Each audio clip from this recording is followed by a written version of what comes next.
చీకటిలో కాంతివి, వేదనలో శాంతివి.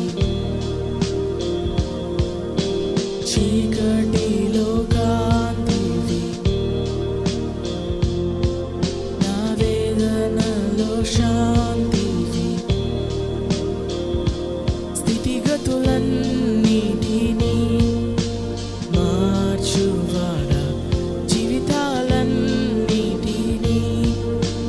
కట్టువాడా. స్థితిగతులన్నిటినీ మార్చువాడా, జీవితాలన్నిటినీ కట్టువాడా. యేసు, నీ సన్నిధిలో సాధ్యం. యేసు, నీ సన్నిధే, నీ సన్నిధే యేసు, నీ సన్నిధిలో సాధ్యం. యేసు,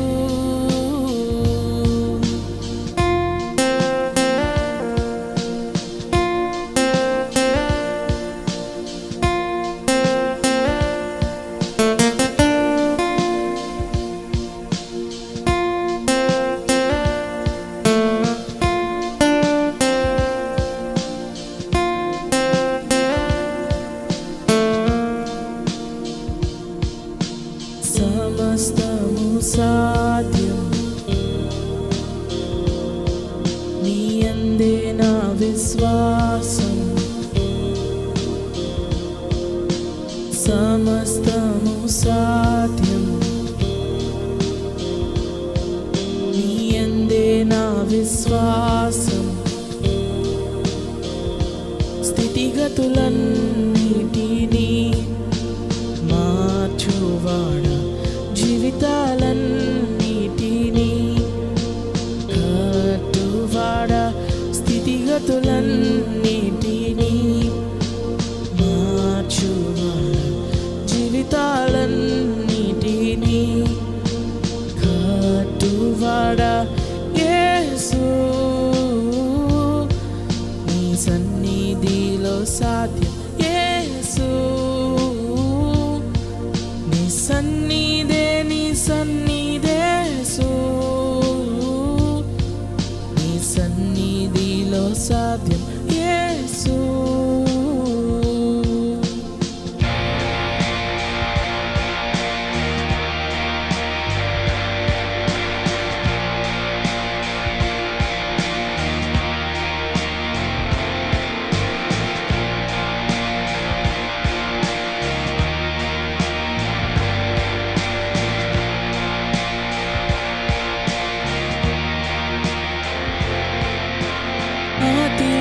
అతిక్రమమంతా తుడచువాడా, ఎల్లప్పుడూ కరుణించువాడా.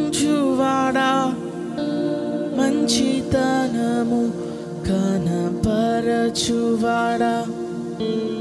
ఎల్లప్పుడూ దీవించువాడా.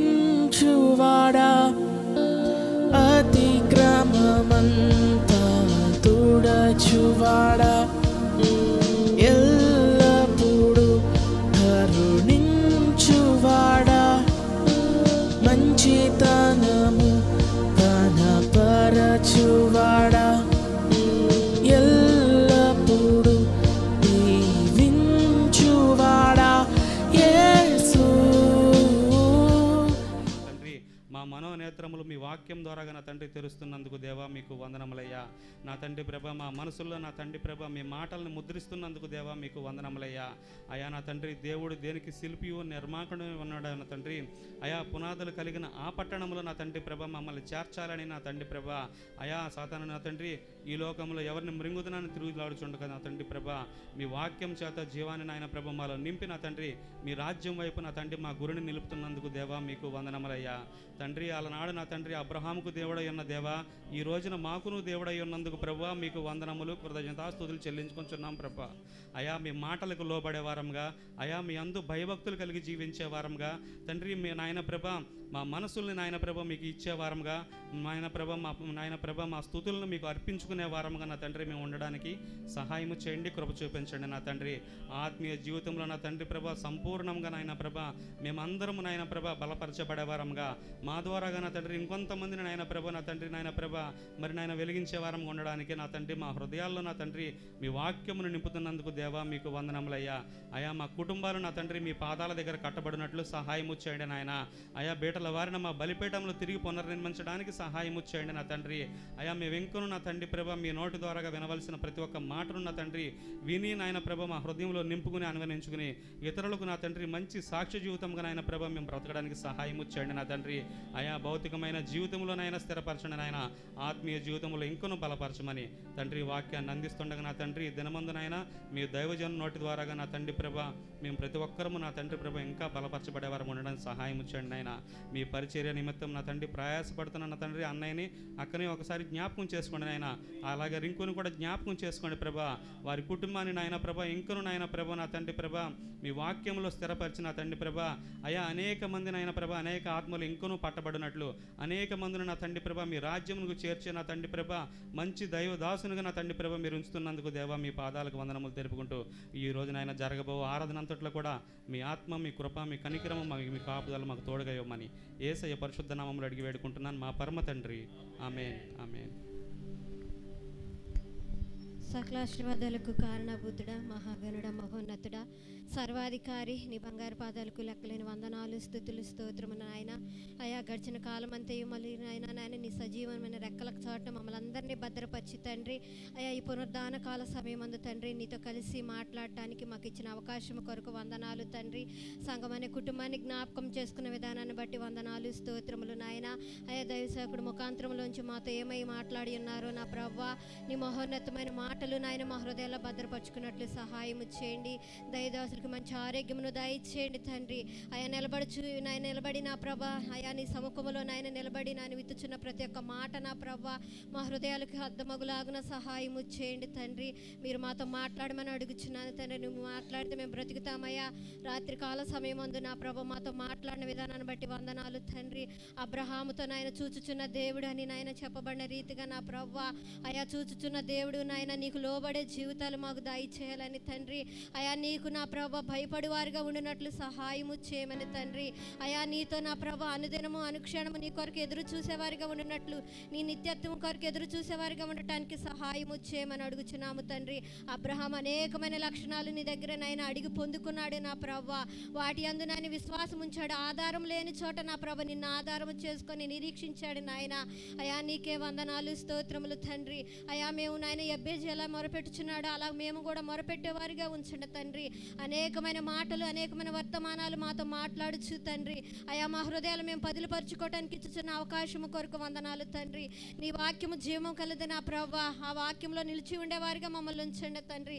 నువ్వు మాతో మాట్లాడితేనే మేము బ్రతుకుతాము కదయ్యా. అయా నీకే వందనాలు, స్తోత్రములు తండ్రి. సంఘముకు కొరతగా ఉన్నటువంటి లోటును ఎరిగి ఉన్నవాడు తండ్రి. ఆ లోటును తీర్చమని అడుగుచున్నాము తండ్రి.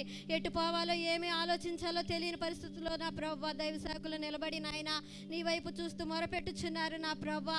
ఆ కార్యమును ఎటు నా ప్రభ నువ్వు సఫలపరుస్తావో తండ్రి. అన్నీ అనుకూలముగా ఉన్నటువంటి సమయాన్ని నాయన అటువంటి నాయన తరుణాన్ని నా ప్రభా అటువంటి మందిరాన్ని మళ్ళీ నాయన అనుకూలపరచమని అడుగుచున్నామయ్యా. నీకే వందనాలు, స్తోత్రములు తండ్రి. నీ మందిరంలో సంపూర్ణ సంతోషము కలదయ్యా. అయా నీ అందు ఆనందించే వారిగా ఉంచమని అడుగుచున్నామేసయ్యా. నీకే వందనాలు, స్తోత్రములు తండ్రి. ఎటు చూసిన భయంకరమైన పరిస్థితుల్లోనైనా అయా చెడు లోకంలోనైనా చెడ్డ లోకంలోనైనా మేము బ్రతుకుచున్నాము తండ్రి. అయా ఏర్పరచబడిన వారిగా మేము ఉండటానికి సహాయము చేయండి తండ్రి. అయా నీ మిక్కిలి ప్రేమ చేత మమ్మల్ని కరుణించండి అయ్యా. నీ శాశ్వతమైన శోభాతిశయము చేత మమ్మల్ని అభిషేకించమని అడుగుచున్నాము తండ్రి. అయా నేను ఆత్మతోను సత్యముతోను ఆరాధించే కృపను దయచేయండి తండ్రి. అయా దైవదాసులని నాయన వసక ఆరోగ్యమును నాయన రింకు చదువులోను నా ప్రభు పరిచర్యలోను మీరు తోడయండమని అడుగుచున్నాను తండ్రి. మరి ముఖ్యంగా నీ దైవదాసులకు మంచి ఆరోగ్యమును శక్తిని బలమును మంచి ఆలోచనను చెప్పి నడిపించమని దయచేయమని అడుగుచున్నాము తండ్రి. అయా సంఘమని కుటుంబాన్ని కూడా నీ చేతిలో పెట్టుచున్నాము నా ప్రభా. అనేకమైన అవసరతలతో నాయన, అక్కరలతో నా ప్రభా, ఇరుకుల ఇబ్బందులతో నీ సన్నిధికి వస్తున్నారు బిడ్డలు నాయన. వారి ఆశగల ప్రాణంను తృప్తిపరచమని అడుగుచున్నాను తండ్రి. ఆత్మీయ ఆహారము నాయన అందించుచుండగా తండ్రి, ఎవరి హృదయాలకి ఏ లోటు ఉన్నదో ఆ లోటును తీర్చుకోవడానికి సహాయము చేయండి నాయన. అయా బిడ్డలందరి హృదయాల్లో నాయన వాక్యము ఫలించినట్లు సహాయము చేయండి. స్థిరమైన మనసులను నాయన దయచేయమని అడుగుచున్నాను తండ్రి. విశ్వాసమందు స్థిరులుగాను కదలని వారిగాను ఉంచమని అడుగుచున్నాను నాయన. నీలోపు నాయన పునరుద్ధరించుకోవటానికి ప్రతి ఒక్క వాక్యము నాయన మా హృదయాల్లో భద్రపరుచుకునే కృపను దయచేయండి. ఆయా భద్రపరుచుకోవటం కాదు నాయన, అబ్రహాము వలె నాయన మేము నాయన అనుసరించి నువ్వేది చెప్తే అది చేసేవారిగా ఉండటానికి అంత విశ్వాసం లేనప్పటికీ నాయన ఆవగింజంత విశ్వాసమైన నీలో పొందుకునే వారిగా ఉంచమని అడుగుచున్నాను యేసయ్య. అయా విశ్వాస సహితమైన ప్రార్థన నా ప్రభా, రోగిని స్వస్థపరచునంటున్నావు కదా తండ్రి. అలాగే నాయన మా ప్రార్థనలు నీకు అంగీకారమగినట్లు సహాయం చేయండి. నీ ప్రియమైన కుమార్తెగా కుమారులుగా మమ్మల్ని అందరినీ ఉంచమని నేను అడుగుచున్నాను తండ్రి. నీ ఎదుట మేము సాగిలి పడి వారిగా ఉంచండి తండ్రి. నీ ఎదుట కన్నీరు విడిచే వారిగా ఉంచండి ప్రభా. ఎక్కడికి వెళ్ళి ఎవరికి ఏమి చెప్పుకున్నా వ్యర్థమే కానీ తండ్రి, నీ సన్నిధిలో నా ప్రభా మొరపెట్టుకోవడానికి సహాయము చేయమని అడుగుచున్నానయ్యా.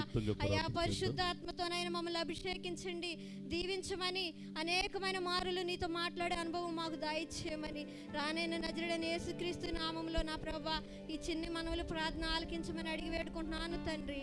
ఆమేన్ ఆమేన్.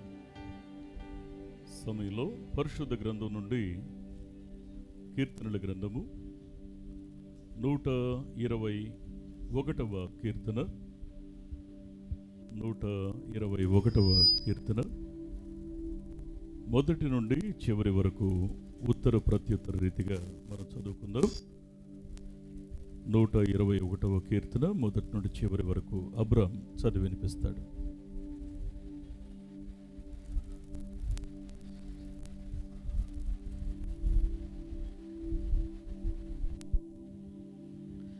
నూట 21వ కీర్తన అండి. కొండల తట్టు నా కనులెత్తుచున్నాను, నాకు సహాయము ఎక్కడ నుండి వచ్చును?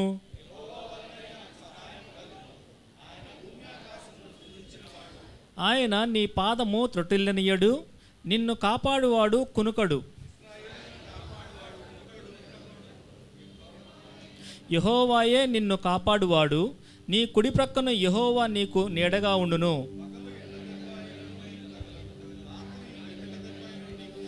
ఏ అపాయమును రాకుండా యెహోవా నిన్ను కాపాడును, ఆయన నీ ప్రాణమును కాపాడును. చివరి వచనం అందరం కలిసి చదువుకుందామండి. ఇది మొదలుకొని నిరంతరము నీ రాకపోకల యందు యెహోవా నిన్ను కాపాడును.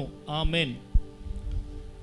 సమయంలో కొద్ది నిమిషాలు అందరం కూడా మహోన్నతుడైన దేవుని తట్టు చూస్తూ మనసారా ఆయన్ని ఆరాధించుకుందాం. ఆయన ఆరాధించేవారు ఆత్మతోనూ సత్యంతోనూ ఆరాధించాలని వాక్యం సెలవిస్తూ ఉంది. మనసారా ఆయన తట్టు చూస్తూ అందరం కూడా ఏకీభవించి ఆయన ఆరాధిద్దాం. ఇక ఎవ్వరూ ఇటు అటు తిరగవద్దు, కళ్ళు తెరిచి చూడొద్దు. మనసారా దేవుణ్ణి కొద్ది నిమిషాలు మనం ఆరాధించుకుందాం.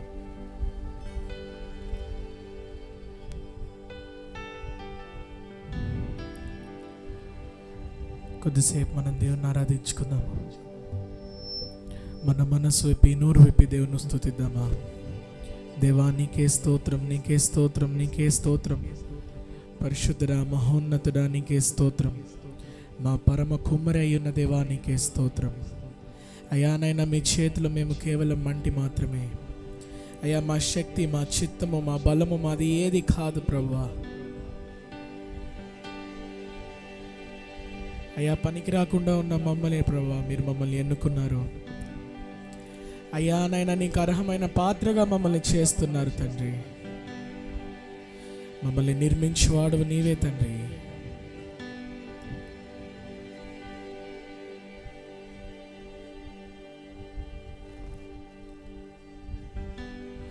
కుమ్మరి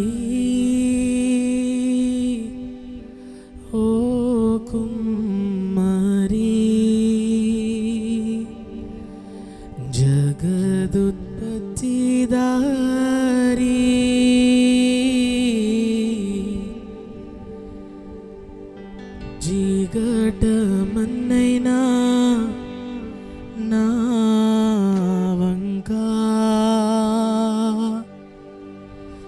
చల్లగా చూడుమయ్యా,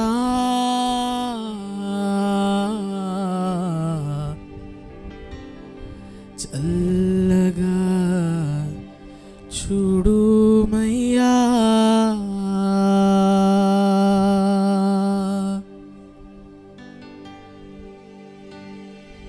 కుమ్మరి ఓ కుమ్మరి జగదుత్పత్తిదారి, జిగటమన్నైనా నా వంక చల్లగా చూడుమయ్యా, చల్లగా చూడుమయ్యా, కుమ్మరి ఓ కుమ్మరి జగదుత్పత్తిదారి,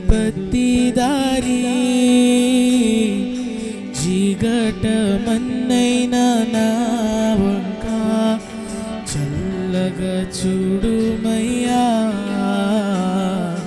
చల్లగా చూడుమయ్యా,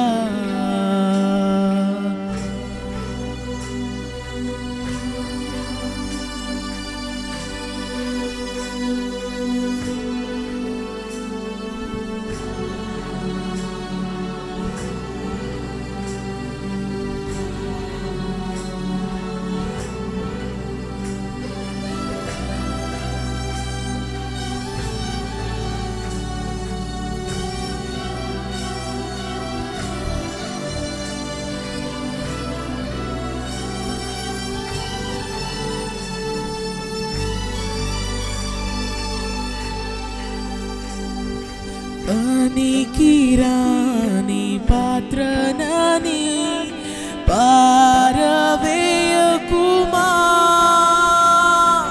పొంగి పొరలు పాత్రగా నన్ను నింపుమా. నిజమే కదా, పనికిరాని పాత్రనని పారవేయకుమా, పొంగి పొరలు పాత్రగా నన్ను నింపుమా. సువార్తలోని పాత్రలన్నీ శ్రీయేసుని పొగడుచుండా, సాక్షిగా నుండు పాత్రగా చేసి సత్యముతో నింపుము తండ్రి, సత్యముతో నింపుము తండ్రి. సువార్తలోని పాత్రలన్నీ శ్రీయేసుని పొగడుచుండా, సాక్షిగా నుండు పాత్రగా చేసి సత్యముతో నింపుము తండ్రి, సత్యముతో నింపుము తండ్రి. కుమ్మరి ఓ కుమ్మరి జగదుత్పత్తిదారి, జిగటమన్నైనా నా వంక చల్లగా చూడుమయ్యా, చల్లగా చూడుమయ్యా, కుమ్మరి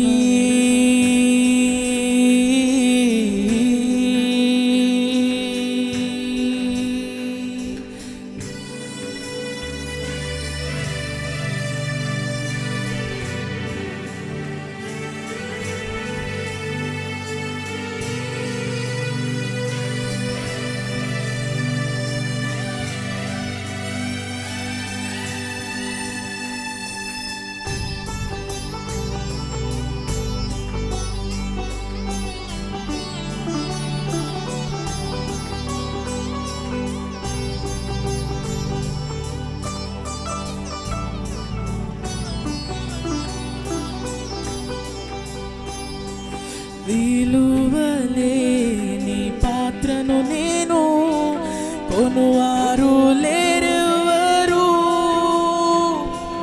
వెలలేని నీదు రక్తంబుతో వెలుగొందు పాత్రగా చేసి, విలువలేని పాత్రను నేను, వారు లేరెవ్వరు. వెనలేని నీదు రక్తంబుతో వెలుగొందు పాత్రగా చేసి, ఆటంకముల నుండి తప్పించి నన్ను ఎల్లప్పుడు కావుమయ్యా. పగిలి ఉన్న పాత్రను నేను సరిచేసి వాడుమయ్యా, సరిచేసి వాడుమయ్యా. ఆటంకముల నుండి తప్పించి నన్ను ఎల్లప్పుడు కావుమయ్యా. పగిలి ఉన్న పాత్రను నేను సరిచేసి వాడుమయ్యా, సరిచేసి వాడుమయ్యా.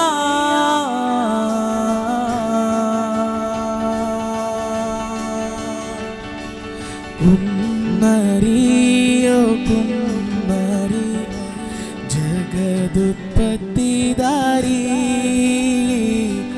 జిగటమన్నైనా నా వంక చల్లగా చూడుమయ్యా, చల్లగా చూడుమయ్యా. కుమ్మరి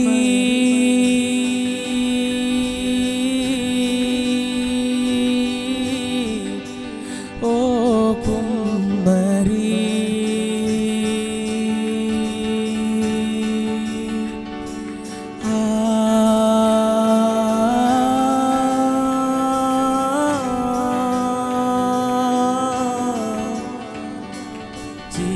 చీకటమన్నైనా నా వంక చల్లగా చూడుమయ్యా,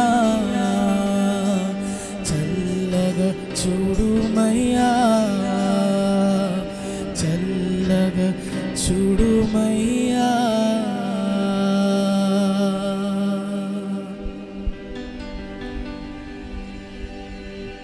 ఇదిగో పనికిరాని మనల్ని ఆయన చూశాడు. ఆయన ప్రేమతో మనల్ని ఎన్నుకున్నాడు. లోకం మనల్ని కాదన్నప్పుడు, లోకం మనల్ని వద్దన్నప్పుడు, ఇదిగో మనలో మంటి కాకుండా మనలో పాత్రను చూసింది ఆయన కనులు. ఈరోజు మనల్ని మనం చూస్తుంటే మనకి ఏం కనబడుతుంది? మన పాపం కనబడుతుందా? మన మలినం కనబడుతుందా?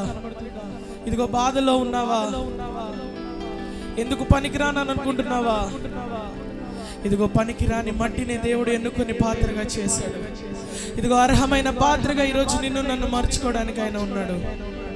మన కుమ్మరి అయి ఉన్నాడు యేసయ్య, మనల్ని నిర్మించువాడై ఉన్నాడు యేసయ్య. అయ్యా మీరు మమ్మల్ని త్రోసివేయక, అయ్యా మీరు మమ్మల్ని నాయన పారవేయక మమ్మల్ని ఎన్నుకున్నారు ప్రభువా. అయ్యా మాలో ఉన్న మలినాల్ని నాయన మీరు కడిగి వేశారు తండ్రి. అయ్యా నాయన మేము ఆకారం లేని ఉన్నప్పుడు తండ్రి, అయ్యా మాలోని ఒక అందమైన ఆకారాన్ని మీరు చూశారు ప్రభువా. అయ్యా విలువ లేని మాకు తండ్రి వెళ్ళలేని రక్తాన్ని చూపించారు ప్రభువా. అయ్యా ఏమిచ్చి మీ రుణము తీర్చుకోగలం? అయ్యా ఏమిచ్చి మీ ప్రాణాన్ని మీ రుణాన్ని తీర్చుకోగలం ప్రభువా? అయ్యా జీవం లేని మాకు తండ్రి, అయ్యా మీ ప్రాణాన్ని నింపావు ప్రభువా.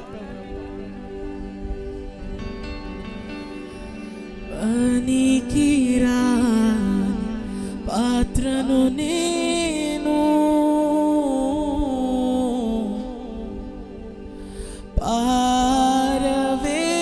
పారవేయకుమా,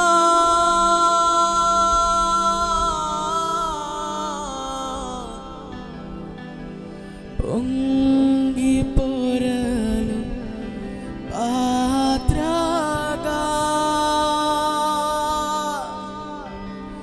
నన్ను నింపుమా. సాక్షిగా ఉండే పాత్రగా మమ్మల్ని చేయ ప్రభువా. సత్యముతో నింపబడే పాత్రలుగా మమ్మల్ని చేయండి.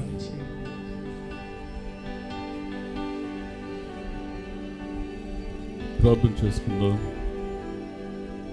దేవుని యొక్క సన్నిధిలో పనికిరాని స్థితిలో ఉన్న మనల్ని ప్రయోజనకరమైన పాత్రగా మలచడమే ఆయన ఉద్దేశం. పారవేయాలనుకుంటే ఓపిక పట్టక్కర్లేదు, పారవేయాలనుకుంటే హెచ్చరించక్కర్లేదు, పారవేయాలనుకుంటే మరొక తరుణాన్ని, అవకాశాన్ని మనకి ఇవ్వక్కర్లేదు. ఆయన మనల్ని రక్షించాలనుకుంటున్నాడు. ఒకసారి మనం ప్రార్థన చేద్దాం. చెప్పబడవు దేవుని వాక్యం నిమిత్తమై సురేంద్ర ప్రార్థన చేస్తాడు.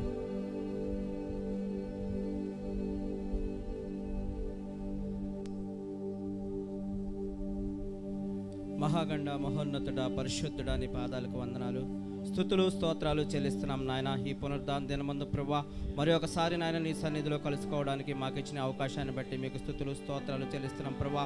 వచ్చిన ప్రతి ఒక్క బిడ్డను బట్టి మీకు స్తుతులు స్తోత్రాలు ప్రభా. అలాగే రావాల్సిన ప్రతి బిడ్డను కూడా క్షేమకరంగా నీ సన్నిధి త్వరగా తీసుకురమ్మని వేడుకుంటున్నాం నాయన.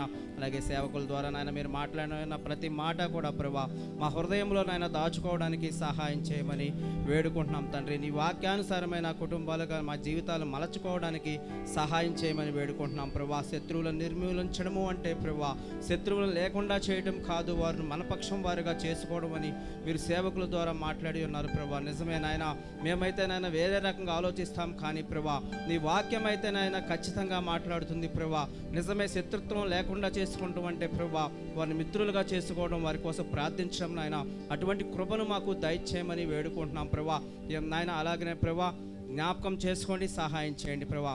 యెహోవాకి నాయన ప్రీతికరమైన ప్రవక్తన కలిగిన వారుగా మేము ఉంటే ప్రభా శత్రువులను సైతం మిత్రులుగా చేసే దేవుడుగా మీరున్నారు కాబట్టి ప్రభా అటువంటి కృపను మాకు దయచేయమని వేడుకుంటున్నాం, సహాయం చేయమని వేడుకుంటున్నాం ప్రభా. మాకున్న శత్రువు ఎవరో కాదు తండ్రి, మా చెడ్డ క్రియలే ప్రభా మాకు శత్రువు నాయన, మా చెడ్డ ఆలోచనే మాకు శత్రువు తండ్రి, మా చెడ్డ ప్రవర్తనే మాకు శత్రువు. కాబట్టి అటువంటి శత్రువులను మాలోంచి తీసివేసి ప్రభా సేవకుల ద్వారా మీరు మాట్లాడిన ప్రతి మాట కూడా ప్రభా మేము విని ప్రభా అట్లు అనుసారంగా జీవించడానికి సహాయం చేయండి. సేవకుల ద్వారా మీరు మాతో మాట్లాడి సహాయం చేయమని యేసయ్య అతి పరిశుద్ధ నామమున అడిగి వేడుకుంటున్నాం తండ్రి, ఆమేన్.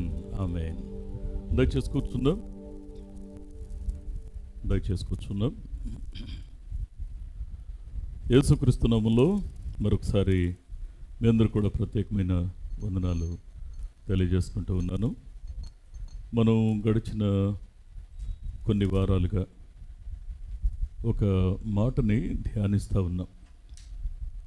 చెప్తారా ఆ మాట ఏంటని? ఇర్మియా గ్రంథము 18వ అధ్యాయము 4వ వచనం చదవండి ఒకసారి మాటని. కుమ్మరి జిగటమంటితో చేయుచున్న కుండ వాని చేతిలో విడిపోగా ఆ జిగటి మన్ను మరలా తీసుకుని కుమ్మరి తనకు యుక్తమైనట్టుగా దానితో మరి ఒక కుండను చేశాను. కళ్ళు మూసుకొని చిన్న ప్రార్థన చేద్దాం. దయగలిగిన తండ్రి, మహోన్నతుడా, మరొకసారి మీ పాదాల దగ్గరికి వస్తూ ఉన్నాం. మీ ఘనమైన దీవెనకరమైనటువంటి నామానికి మహిమ కలిగేలా మా జీవితాల్లో ఆశ్చర్యకరమైన మీ మేలు మీరు నింపమని దీవించమని నీ పాదాలు పట్టుకుంటున్నాం. అవును, మేము కేవలం నిరాకారంగా ఉన్నప్పుడు, నిష్ప్రయోజనంగా ఉన్నప్పుడు మీ చేతుల్లోనికి తీసుకుని మమ్మల్ని శుభ్రం చేసి సిద్ధం చేసి నీ సారె మీద నిలిపారు. నిరాకారంగా ఉన్న మాలో ఒక అందమైన రూపాన్ని మీరు చూస్తూ ఉన్నారు. దానికి తగినట్లు నాయన మీరు మాకు జీవితాన్ని ఇస్తూ ఉండగా అయ్యా దానికి సహకరించే మనసులు మాకు దయచేయండి. అయ్యా నీ వాక్యాన్ని మీరు వెల్లడిస్తూ ఉన్నప్పుడు వినగలిగే చెవులను, గ్రహించే మనస్సును మాకు దయచేయండి. నీ మాటలు వివరించడానికి నేను తగిన వాడిని కాదు, నా జ్ఞానం చాలదు. నన్ను మీ సిలువ చాటును మరుగుపరుచుకొని మీరే నాతోనూ మాతోనూ మాట్లాడి మీ నామానికి మహిమ తెచ్చుకునమని దీవించమని యేసునామములో ప్రార్థిస్తున్నాం మా పరమ తండ్రి, ఆమెన్. ఆమెన్.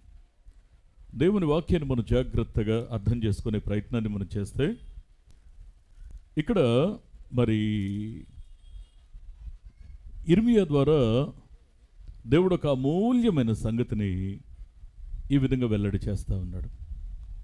ఇక్కడ పోయిన వారంతో 3 విషయాలు మనం చూసాం. ఈ వచనంలో ఇర్మియా గ్రంథం 18వ అధ్యాయం 4వ వచనంలో 4 సంగతులు ఉన్నాయి. 4 సంగతులు అంటే మొదటి విషయం ఏంటి అనంటే, ఒకటి కుమ్మరి జిగటమన్ను, దాని గురించి కొంత విన్నాం. రెండవది నిరాకారంగా ఉన్న, నిష్ప్రయోజనంగా ఉన్న ఆ యొక్క మంటికి ఆ మట్టి ముద్దగా ఉన్నప్పుడే దానిలో ఒక రూపాన్ని చూడగలిగినటువంటి దేవుని యొక్క మనస్సు మనం అర్థం చేసుకుంటే, దేవుడు మనకు ఒక జీవితాన్ని ఇస్తున్నాడు, ఒక రూపాన్ని ఇస్తున్నాడు, మనల్ని ఒక ప్రయోజనకరమైన పాత్రలుగా చేస్తున్నాడు అని తెలిసి కూడా కొన్నిసార్లు ఆయన చేతిలో నుండి విడిపోవడం. రెండవ విషయం, ఆయన చేతిలో నుండి విడిపోవడం. ఎందుకు విడిపోతాం? ఆయన నాకు మంచి జీవితాన్ని ఇస్తున్నాడుగా, ఆయనే నాకు భవిష్యత్తునిచ్చేది ఆయనే, భద్రతనిచ్చేది ఆయనే, మనల్ని బ్రతకనిచ్చేది, క్రొత్త బ్రతుకునిచ్చేది కూడా ఆయనే కదా. మరి అలాంటప్పుడు మన జీవితాలు మరి ఎందుకని ఆయన చేతిలోంచి విడిపోతున్నాయి అంటే, ఒక రీజన్ ఏంటి అంటే, మొట్టమొదటి రీజన్, అపవాది మనల్ని జల్లించి వదిలేస్తున్నాడు. అపవాది మనల్ని జల్లించడం అంటే మొట్టమొదటి విషయం ఏంటి అంటే, అపవాది మనల్ని శోధిస్తాడు. రెండవది ప్రేరేపిస్తాడు. మూడవది దేవునికి విరోధంగా ఆలోచించేలా రేపుతాడు. ఎప్పుడైతే ఈ మూడు విషయాల్లో మనం లొంగుతున్నామో, నాలుగవదిగా ఏం చేస్తాడంటే, అపవాది మనలో తిష్ట వేస్తాడు, మన లోనికి చొరబడతాడు. ఇక లోపలికి చొరబడిన తర్వాత అపవాది యొక్క ఆలోచనలు ఇండైరెక్ట్గా ఉండవు, డైరెక్ట్ అటాక్ ఉంటుంది. అప్పుడు ఏం చేస్తాడంటే, ఐదవదిగా వాడు ఆధ్యాత్మికంగా గురుడితనాన్ని కలిగిస్తాడు.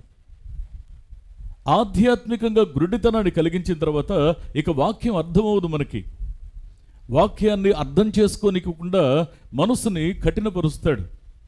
ఆ తర్వాత మనసును చెరపడం మొదలు పెడతాడు. దేవుని యొక్క వాక్యం మీద మక్కువ చచ్చిపోద్ది, దేవుని వాక్యం మీద ఆసక్తి చచ్చిపోద్ది. దేవుని వాక్యం విషయంలో మన యొక్క గుండెల్లో ఒకప్పుడు ఉన్నటువంటి ఆ యొక్క తీవ్రత, ఆ యొక్క తృష్ణ, ఇవన్నీ కూడా చల్లారిపోతాయి, మనసు చెరిపివేయబడుతుంది. ఏడవది ఏంటి అంటే, ఇక ఏకంగా మింగడానికి ప్రయత్నిస్తాడు. మింగితే ఇక మిగిలేదేమన్నా ఉందా? ఏం లేదు, నథింగ్. అందుకే దేవుని వాక్యాన్ని మనం జాగ్రత్తగా అర్థం చేసుకునేటువంటి ప్రయత్నాన్ని మనం చేస్తే, ఇది పాత్ర చేతిలో నుండి విడిపోవడానికి, చాలాసార్లు మనం దేవుని చేతిలో నుంచి జారిపోవడానికి ఇది రీజన్. తర్వాత అంతటితో జారిపోతున్నావుగా, పో, నేను నీకు అక్కర్లేదా, అయితే నువ్వు కూడా నాకు అక్కర్లేదని దేవుడైనా వదిలేశాడా? లేదు. మూడో విషయాన్ని గత వారం మనం ధ్యానించాం.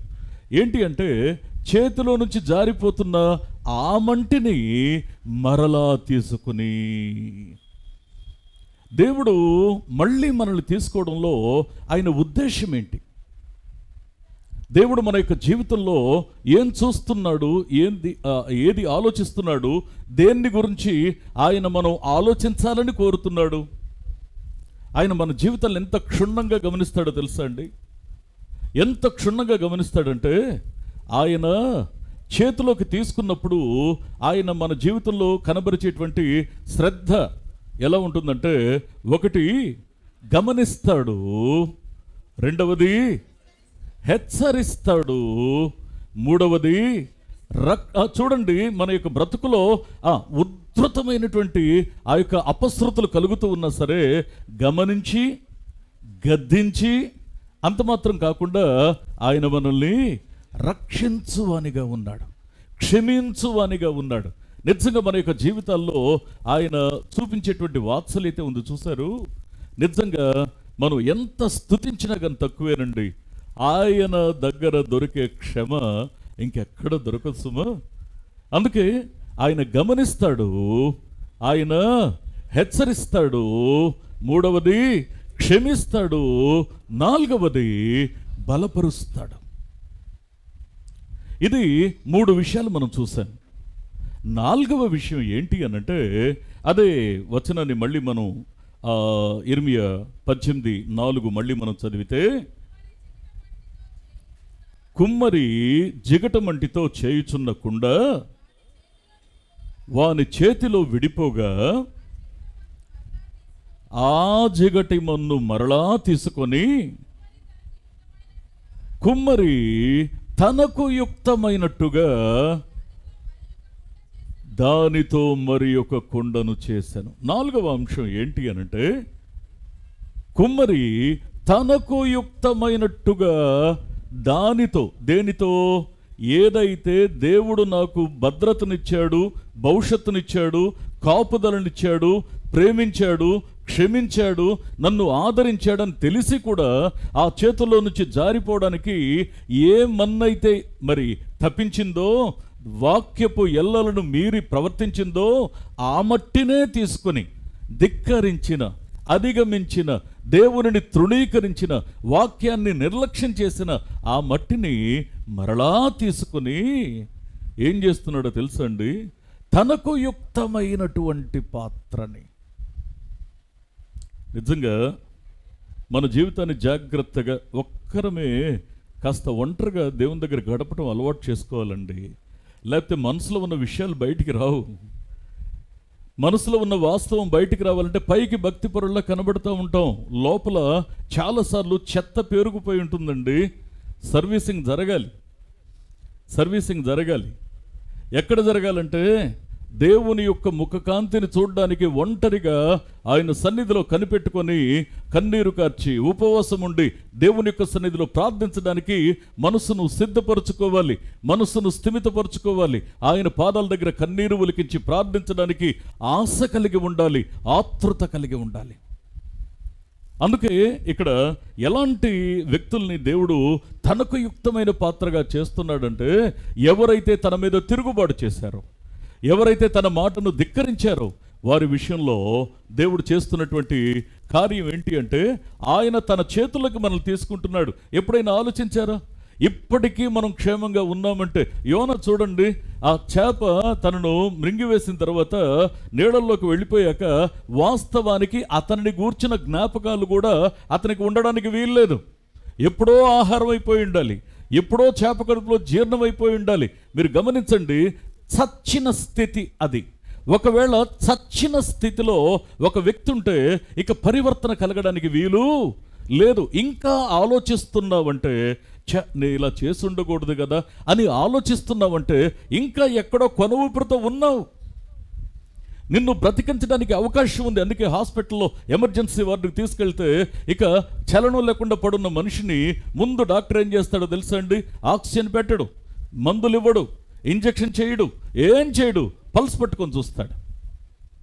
పల్స్ అంటూ ఉంటేనే ప్రాణం ఉన్నట్టు. ప్రాణం ఉంటే పల్స్ కొట్టుకుంటుంది. ఆ ప్రాణం అనేది ఉంటేనే ఇంకేదన్నా మరమ్మత్తు చేయడానికి వీలవుతుంది. దేవుని యొక్క వాక్యం సెలవిస్తున్న సత్యం ఏంటి అనంటే, చాలాసార్లు దేవుని యొక్క సారి మీద నుండి పడిపోయేటువంటి ప్రయత్నాలు చేశాం ఇష్టపూర్తిగా. కానీ ఆ పాత్రను నేలపాలు కాకుండా ఆ నేల నుండేగా తవ్వి తీసి శుభ్రం చేసి సిద్ధం చేసి సారి మీదకు తెచ్చి నీ గురించి నా గురించి ఒక ఆలోచన చేశాడు, ఒక రూపం ఇద్దామని. ఆ మట్టి నుంచేగా తీశాడు.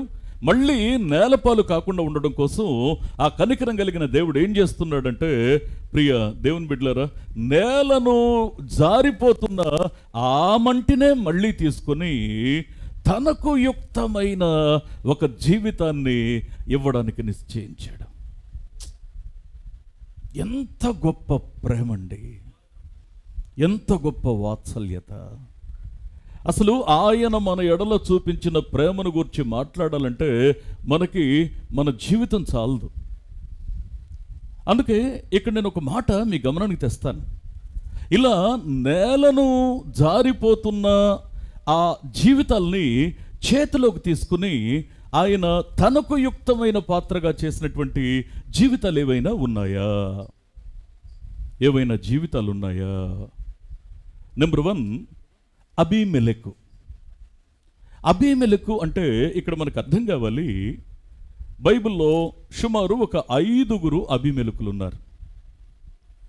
అంటే మనకు సమయం ఉంటే దీని గురించి నేను చక్కగా వివరంగా చెప్పేవాడిని. 5 అబీమెలెకుల్లో అబ్రహాము కాలంలో ఉన్నటువంటి అబీమెలెకు ఒకడు. ఇతను గూర్చి ఆదికాండము 20వ అధ్యాయము అక్కడ 1 నుండి 18 వచనాల్లో ఈ మాటలు మనం చూస్తాం. తర్వాత రెండవ అబీమెలెకు ఎవరు అనంటే అదే ఆదికాండం 26వ అధ్యాయము 6వ వచనం నుండి 33వ వచనం వరకు, అంటే ఇస్సాకు కాలంలో కనిపించేటువంటి అబీమెలెకు. మూడవ అబీమెలెకు ఎవరు అనంటే అతను ఒక న్యాయాధిపతి. న్యాయాధిపతులలో ఒకడు. ఇది ఎక్కడ చూస్తాం? న్యాయాధిపతుల గ్రంథం 9వ అధ్యాయము 53వ వచనం నుండి 57వ వచనం వరకు ఈ భాగంలో మూడవ అబీమెలెకును మనం చూస్తాం. నాలుగవ అబీమెలెకు ఎవరు అంటే గాదు అనబడిన ప్రాంతానికి రాజు. ఎలా అర్థమవుతుంది మనకి? ఇక్కడ మీరు మొదటి సమూయేలు గ్రంథం అక్కడ మరి 21వ అధ్యాయము 10 నుంచి 15 వచనాల్లో ఈ భాగాన్ని మనం ఇక్కడ చూస్తాం. అక్కడ అతని పేరు ఏమని ఉంటుందంటే ఆకీషు రాజు అని ఉంటుంది. ఇక్కడ ఆకీషు రాజు అని ఉన్నప్పుడు మరి ఇతన్ని అబీమెలెకు అని ఎలా చెప్తాం అంటే, ఇక్కడ సందర్భాన్ని మీకు ఒక మాట జ్ఞాపకం చేస్తాను. మీరు ఈ సందర్భం చదివితే దావీదు ఒక రాజు ఎదుట, అంటే ఈ గాదు రాజు అయినటువంటి ఆకీషు ఎదుట వెర్రివాని వలె ప్రవర్తిస్తాడు. అవునంటారా? వెర్రివాని వలె ప్రవర్తించాడు. ఇప్పుడు మీరు ఏం చేస్తారంటే, ఇప్పుడు ఈ ఎక్స్పీరియన్స్ని వివరించాలంటే ఎవరు వివరించాలి? దావీదే వివరించాలి. 34వ కీర్తన అక్కడ టైటిల్ ఒకసారి చూడండి, దానిపైన చిన్న లెటర్స్తో ఉంటుంది. ఆ మాటలు చూడండి. దావీదు అబీమెలెకు ఎదుట వెర్రివాని వలె ప్రవర్తించి అతని చేత తోలివేయబడిన తరువాత. అంటే ఇక్కడ అర్థం ఏంటి? ఈ ఆకీషు రాజు అని ఇక్కడ మొదటి సమూయేలు 21:10 నుంచి 15 వచనాల్లో చదువుతున్నటువంటి ఈ రాజు పేరు దావీదు. సాక్షాత్తు దావీదు ఏమని చెప్తాడంటే అతడు అబీమెలెకు అని అంటాడు. అంటే దీని యొక్క టైటిల్ రాసింది ఇక్కడ మనం జాగ్రత్తగా అర్థం చేసుకోవాల్సిన విషయం ఏంటంటే, 4వ వాడు అబీమెలెకు దావీదు కాలంలో ఒక రాజు అన్న విషయాన్ని, ఆ గాదు అనబడిన ప్రాంతానికి రాజు అన్న విషయాన్ని మనం తెలుసుకుంటున్నాం. ఇకపోతే 5వ అబీమెలెకు ఎవరు అనంటే, ఇతడు దావీదు యొక్క కాలంలో ఒక యాజకుడు. ఈ భాగాన్ని మొదటి దినవృత్తాంతాల గ్రంథము 18వ అధ్యాయము 16వ వచనంలో ఇతన్ని మనం చూస్తాం. ఇక్కడ ఈ విషయాన్ని మనం జాగ్రత్తగా అర్థం చేసుకునేటువంటి ప్రయత్నాన్ని మనం చేస్తే, ఇక్కడ ఎందుకు ఈ సమాచారం మీతో చెప్తున్నానంటే, మనం అబీమెలెకును గురించి చదివితే ఇంతకీ మనం ఏ అబీమెలెకును గురించి నేర్చుకున్నాం అన్నది మనకు అర్థం కావాలి. సరే, ఇక్కడ ఒక విషయాన్ని మనం జాగ్రత్తగా చూద్దాం. మామూలుగా క్రైస్తవులకు ఒక దృక్పథం ఉంటుంది. ఏంటి అంటే, యేసుక్రీస్తు నా దేవుడు, యేసుక్రీస్తు నా ప్రభువు అని మనం వ్యక్తిగతంగా ప్రభువును మనం ఓన్ చేసుకుంటాం, తప్పేం లేదు. కానీ యేసుక్రీస్తు అందరికీ ప్రభు అన్న విషయాన్ని కొన్నిసార్లు మనం మర్చిపోతాం. దేవుడు మిగతా వారితో సంబంధం కలుగున్నాడా లేదా అన్న విషయాన్ని స్పష్టంగా మనం గ్రహించాం. దేవుని చిత్తం అయితే దీని గురించి మనం ఒకరోజు ప్రత్యేకంగా దీని మీద మాట్లాడుకుందాం. వాక్యాన్ని మనం జాగ్రత్తగా చూస్తే ఈ యొక్క అబీమెలెకు అంటే అబ్రహాము కాలంలో ఉన్నటువంటి అబీమెలెకు ఆదికాండము 20వ అధ్యాయంలో అక్కడ మనం చూస్తున్నటువంటి ఆ యొక్క సందర్భాన్ని మనం గమనిస్తే, ఈయన ఫిలిష్తీయుల దేశంలో గెరారు అనేటువంటి ప్రాంతానికి ఈయన రాజుగా ఉన్నాడు అన్న విషయాన్ని ఇక్కడ మనం గ్రహిస్తున్నాం. ఫైన్. ఇప్పుడు ఎందుకు ఈ సందర్భాన్ని మనం జ్ఞాపకం చేసుకుంటామంటే, ఇక్కడ 1-2 వచనాల్లో 20వ అధ్యాయం ఆదికాండము 1-2 వచనాల్లో అక్కడ ఏమని వ్రాయబడి ఉంది అంటే, కాదేషు అనేటువంటి ప్రాంతానికి షూరు అనేటువంటి ప్రాంతానికి మధ్య గెరారు అనే ప్రాంతంలో అబ్రహాము తన భార్య అయిన శారాతో కలిసి కొంతకాలం ఉన్నప్పుడు ఆ రోజుల్లో బహుభార్యత్వం కానివ్వండి, లేకపోతే రాజులు వివాహం కానటువంటి వారిని తమ యొద్దకు చేర్చుకొని తమ కోసం ఉంచుకోవడం అనేది ఆ రోజుల్లో ఒక పరిపాటి. దాని గురించి మనం పెద్దగా మాట్లాడుకోకర్లా, ఆ రోజుల్లో ఉన్నటువంటి విషయాలు అవి. అయితే ఇక్కడ మనం జాగ్రత్తగా అర్థం చేసుకోవాల్సింది ఏంటి అంటే, ఇక్కడ అబ్రహాము తన భార్య అయిన శారాతో ఒక మాట చెప్తాడు.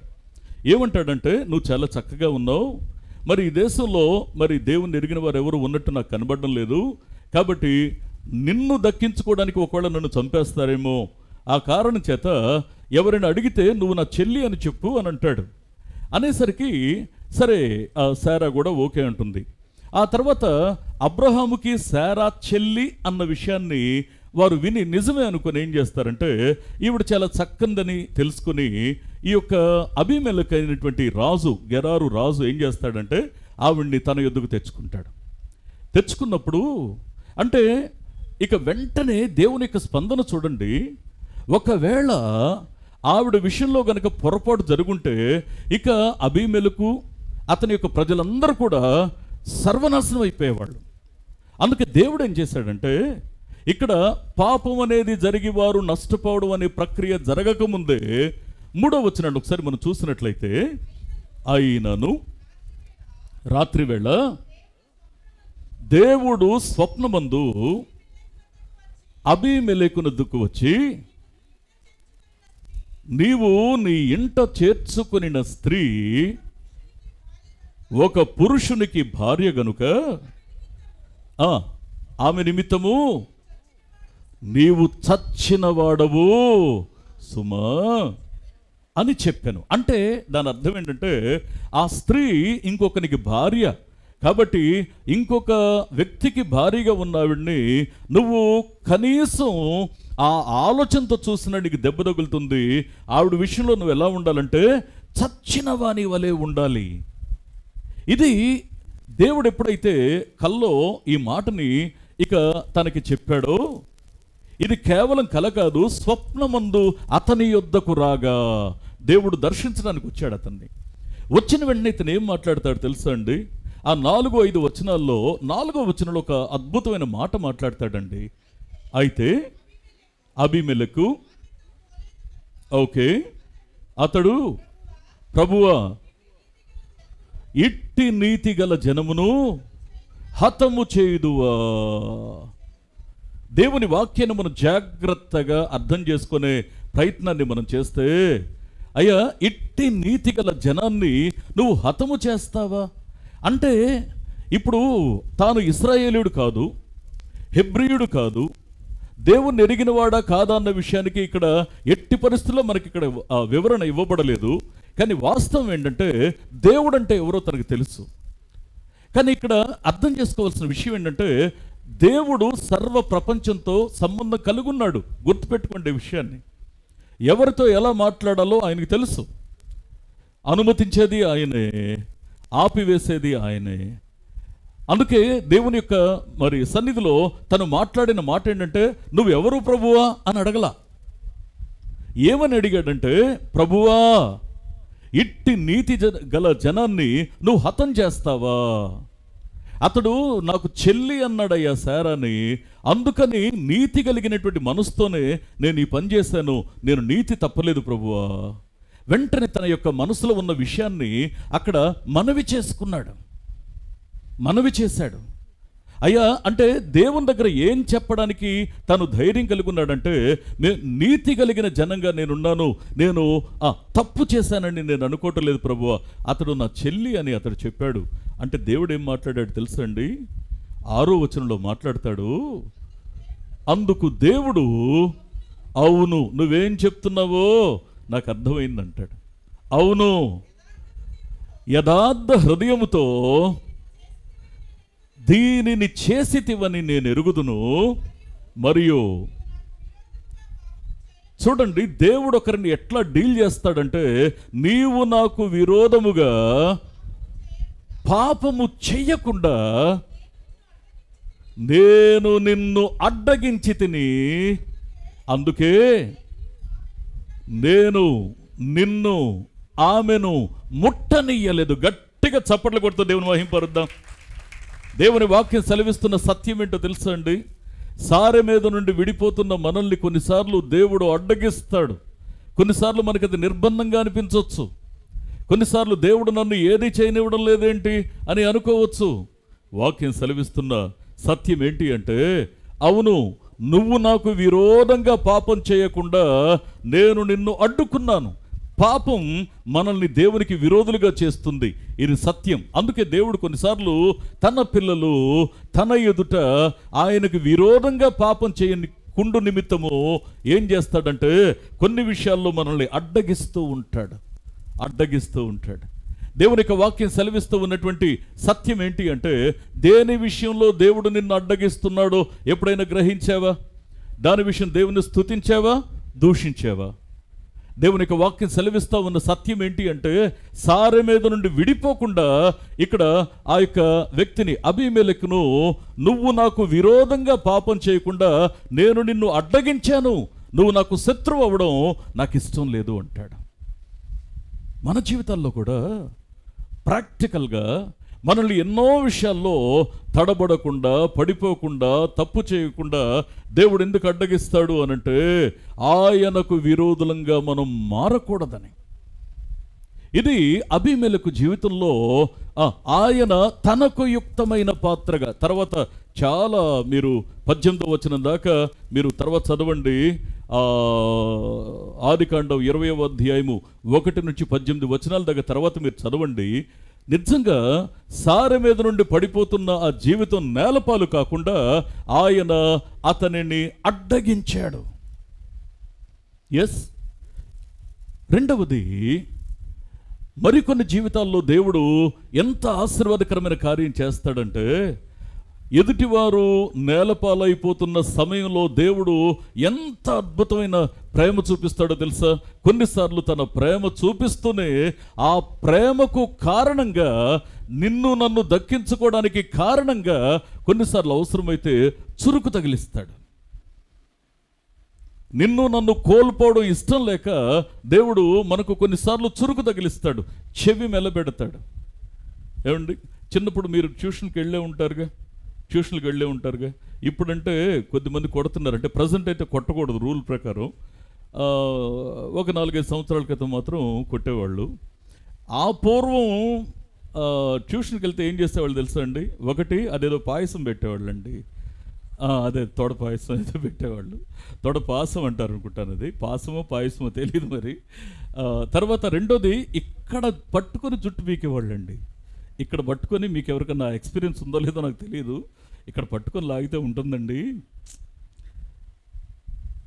ఎందుకు అంటే వాడు నేర్చుకోవాలి, వాడు తప్పు చేస్తున్నాడు, అది వాడికి తప్పని తెలియాలి. అందుకే ఇక్కడ దేవుడు కొన్నిసార్లు తప్పు చేస్తున్న తన పిల్లల జీవితాన్ని క్రమపరచడానికి, సరిదిద్దడానికి కొన్నిటిని అనుమతిస్తాడు. అలా అనుమతించినటువంటి విషయంలో మనష్షే ఒకడు. మనష్షే యొక్క జీవితాన్ని మనం జాగ్రత్తగా అర్థం చేసుకునేటువంటి ప్రయత్నాన్ని మనం చేస్తే, దేవుడు ఆ పాత్ర చేతిలో నుంచి విడిపోయి నేలపాలైపోతుందేమో అనుకున్న ఉద్దేశంతో మళ్ళీ సమకూర్చినటువంటి ఆ యొక్క విధానాన్ని మనం చూస్తే, ఈ మనష్షే ఎవరు? భక్తిపరుడైనటువంటి విశ్వాస వీరుడైన హిజ్కియా యొక్క కుమారుడు. ఈ హిజ్కియా యొక్క కుమారుడు ఎంత నీతిగా, ఎంత భక్తిగా పెంచబడాలి. కానీ తల్లిదండ్రులు భక్తిపరులైనప్పటికీ కొందరు పిల్లలు మాత్రం ఎంత మరి తప్పుగా నడుస్తూ ఉంటారో, తప్పుగా ప్రవర్తిస్తూ ఉంటారో, ఎంత వేదనకరమైన పరిస్థితులు జీవితాల్లో ఉంటాయో తెలుసా అండి? మనిషి యొక్క జీవితం ఏంటి అంటే, మీరు జాగ్రత్తగా పరిశుద్ధ గ్రంథం నుండి 2వ రాజుల గ్రంథం 21వ అధ్యాయము అక్కడ మొదటి వచనంలో, మనష్షే 12 ఏళ్ల వయసులో రాచరికానికి వచ్చాడు. అవును, 12 సంవత్సరాల వయసులో రాచరికానికి వచ్చాడు. రాచరికానికి వచ్చిన వాడు దాదాపు 55 సంవత్సరాలు అతడు రాజుగా పరిపాలన చేశాడు. అయితే ఇతడు 55 సంవత్సరాలు పరిపాలన చేశాడు అన్నది ఇది అఫీషియల్ ఇన్ఫర్మేషన్ అయితే, స్పిరిచువల్ ఇన్ఫర్మేషన్ 2వ వచనంలో చెప్తాడు. ఏమంటాడు 2వ వచనంలో? చదవండి. అతడు యెహోవా దృష్టికి చెడుతనమును జరిగించుచు ఇశ్రాయేలీయులని ఎదుట నిలవకుండా యెహోవా వెళ్ళగొట్టిన జనములు చేసినట్లు హేయ క్రియలు చెయ్యుచూ వచ్చాడు. ఆత్మ చెప్పుచున్న మాట చెవిగలవాడు వినుగాక. వాక్యం సెలవిస్తూ ఉన్నటువంటి సత్యం ఏంటి అంటే, ఒకటి ఫస్ట్ వచనంలోనేమో ఆయన అఫీషియల్ ఇన్ఫర్మేషన్ 55 సంవత్సరాలు పరిపాలించాడని. రెండవ వచనంలో అతని యొక్క ఆత్మీయ స్టేటస్ ఏంటి అంటే, ఒకటి దేవుని దృష్టికి చెడు నడత నడిచాడు, రెండవది హేయ క్రియలు చేశాడు. అతడు దేవుని దృష్టికి చెడ్డవానిగా ఉన్నాడు. అంటే ఎలా అర్థం చేసుకోవాలి? ఈ భాగాన్ని తెలుసుకోవాలంటే అదే 2వ రాజుల గ్రంథం 21వ అధ్యాయము 3 నుండి 8 వచనాలు జాగ్రత్తగా అర్థం చేసుకునే ప్రయత్నాన్ని మనం చేస్తే, అంతా చదవడానికైతే మనకి సమయం చాలదు, కానీ మీకు ముఖ్యమైన విషయాలు నేను చెప్పుకుంటూ వెళ్ళిపోతాను. రాసుకోగలిగిన వారు రాసుకోండి. నెంబర్ 1, తను దేవునికి అయిష్టుడిగా ఉండడానికి కారణం ఏంటి? అతను చేసిన హేయ క్రియలేంటి? దేవునికి నచ్చని పనులేంటి? నెంబర్ 1 ఏంటి అంటే, బయలు దేవతలకు అతడు బలిపీఠం కట్టాడు. దేవునిని ఆరాధించాల్సినటువంటి మనం కొన్నిసార్లు దేవునికి అయిష్టమైనటువంటి వాటిని మనం గుడిలో మరి గుండెల్లో మనం గుడి కట్టుకొని పూజిస్తూ ఉంటాం. కొన్నిటిని బయలు దేవతలకు అతడు బలిపీఠమును కట్టాడు. రెండవది, ఇంకో విషయాన్ని మనం జాగ్రత్తగా మనం చూసుకుంటే, అతడు నక్షత్రములకు మ్రొక్కి వాటిని పూజించాడు. నేను ఇంకో మాట చెప్పనండి, ఎప్పటికీ కూడా ఐఎమ్ వెరీ సారీ టు సే, ఇప్పటికీ కూడా పేపర్లో రాశి ఫలాలు వస్తే తమ పేరు మీద ఉన్న రాశి ఒకప్పుడు చూసుకున్నారుగా, అదే అలవాటుతో నాకు నమ్మకం లేదండి, ఊరికే చూస్తున్నా ఏముందో అని. నేను వేదంతో ఈ మాట చెప్తున్నాను, ఇప్పటికీ ఈ యొక్క ఆలోచన చావని వారు కూడా ఉన్నారు, ఇప్పటికీ మనసు మారని వారు కూడా ఉన్నారు. అంత మాత్రమే కాకుండా ఇంకొక విషయాన్ని మనం జాగ్రత్తగా అర్థం చేసుకుంటే, దేవుని యొక్క మందిరంలో దేవునికి విరోధంగా బలిపీఠములను కట్టిన వ్యక్తి ఈ యొక్క మనుష్యే. నాలుగవది, ఇంకొక మాట మనం చూస్తే, అతని పిల్లల్ని అగ్నిగుండం దాటించడం. మీరు తర్వాత తప్పకుండా చదవాలి ఈ మాటల్ని.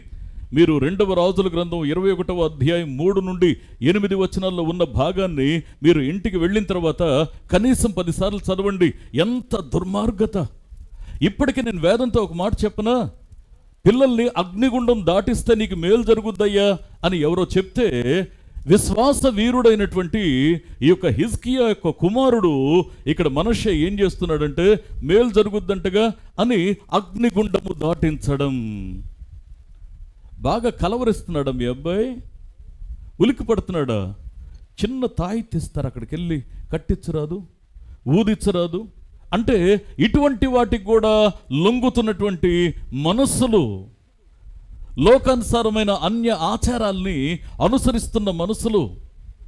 ఇంకొక విషయం కూడా వేదనకరమైన విషయం ఏంటి అంటే, ఇప్పటికీ జ్యోతిష్యములను శకునములను నమ్మడం, జ్యోతిష్యాల్ని శకునాల్ని.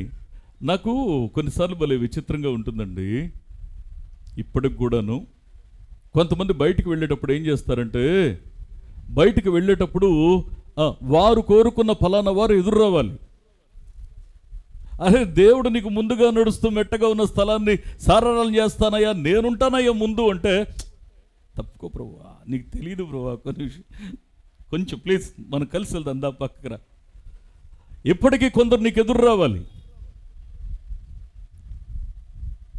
ఇప్పటికీ నేను వేదంతో చెప్తున్నాను, దేవుడు నిన్ను ప్రేమించి నీకు ఇళ్ళు ఇచ్చి నీకు వాకిలిచ్చి నీకు అన్నీ ఇస్తే నువ్వేం చేస్తావు తెలుసా?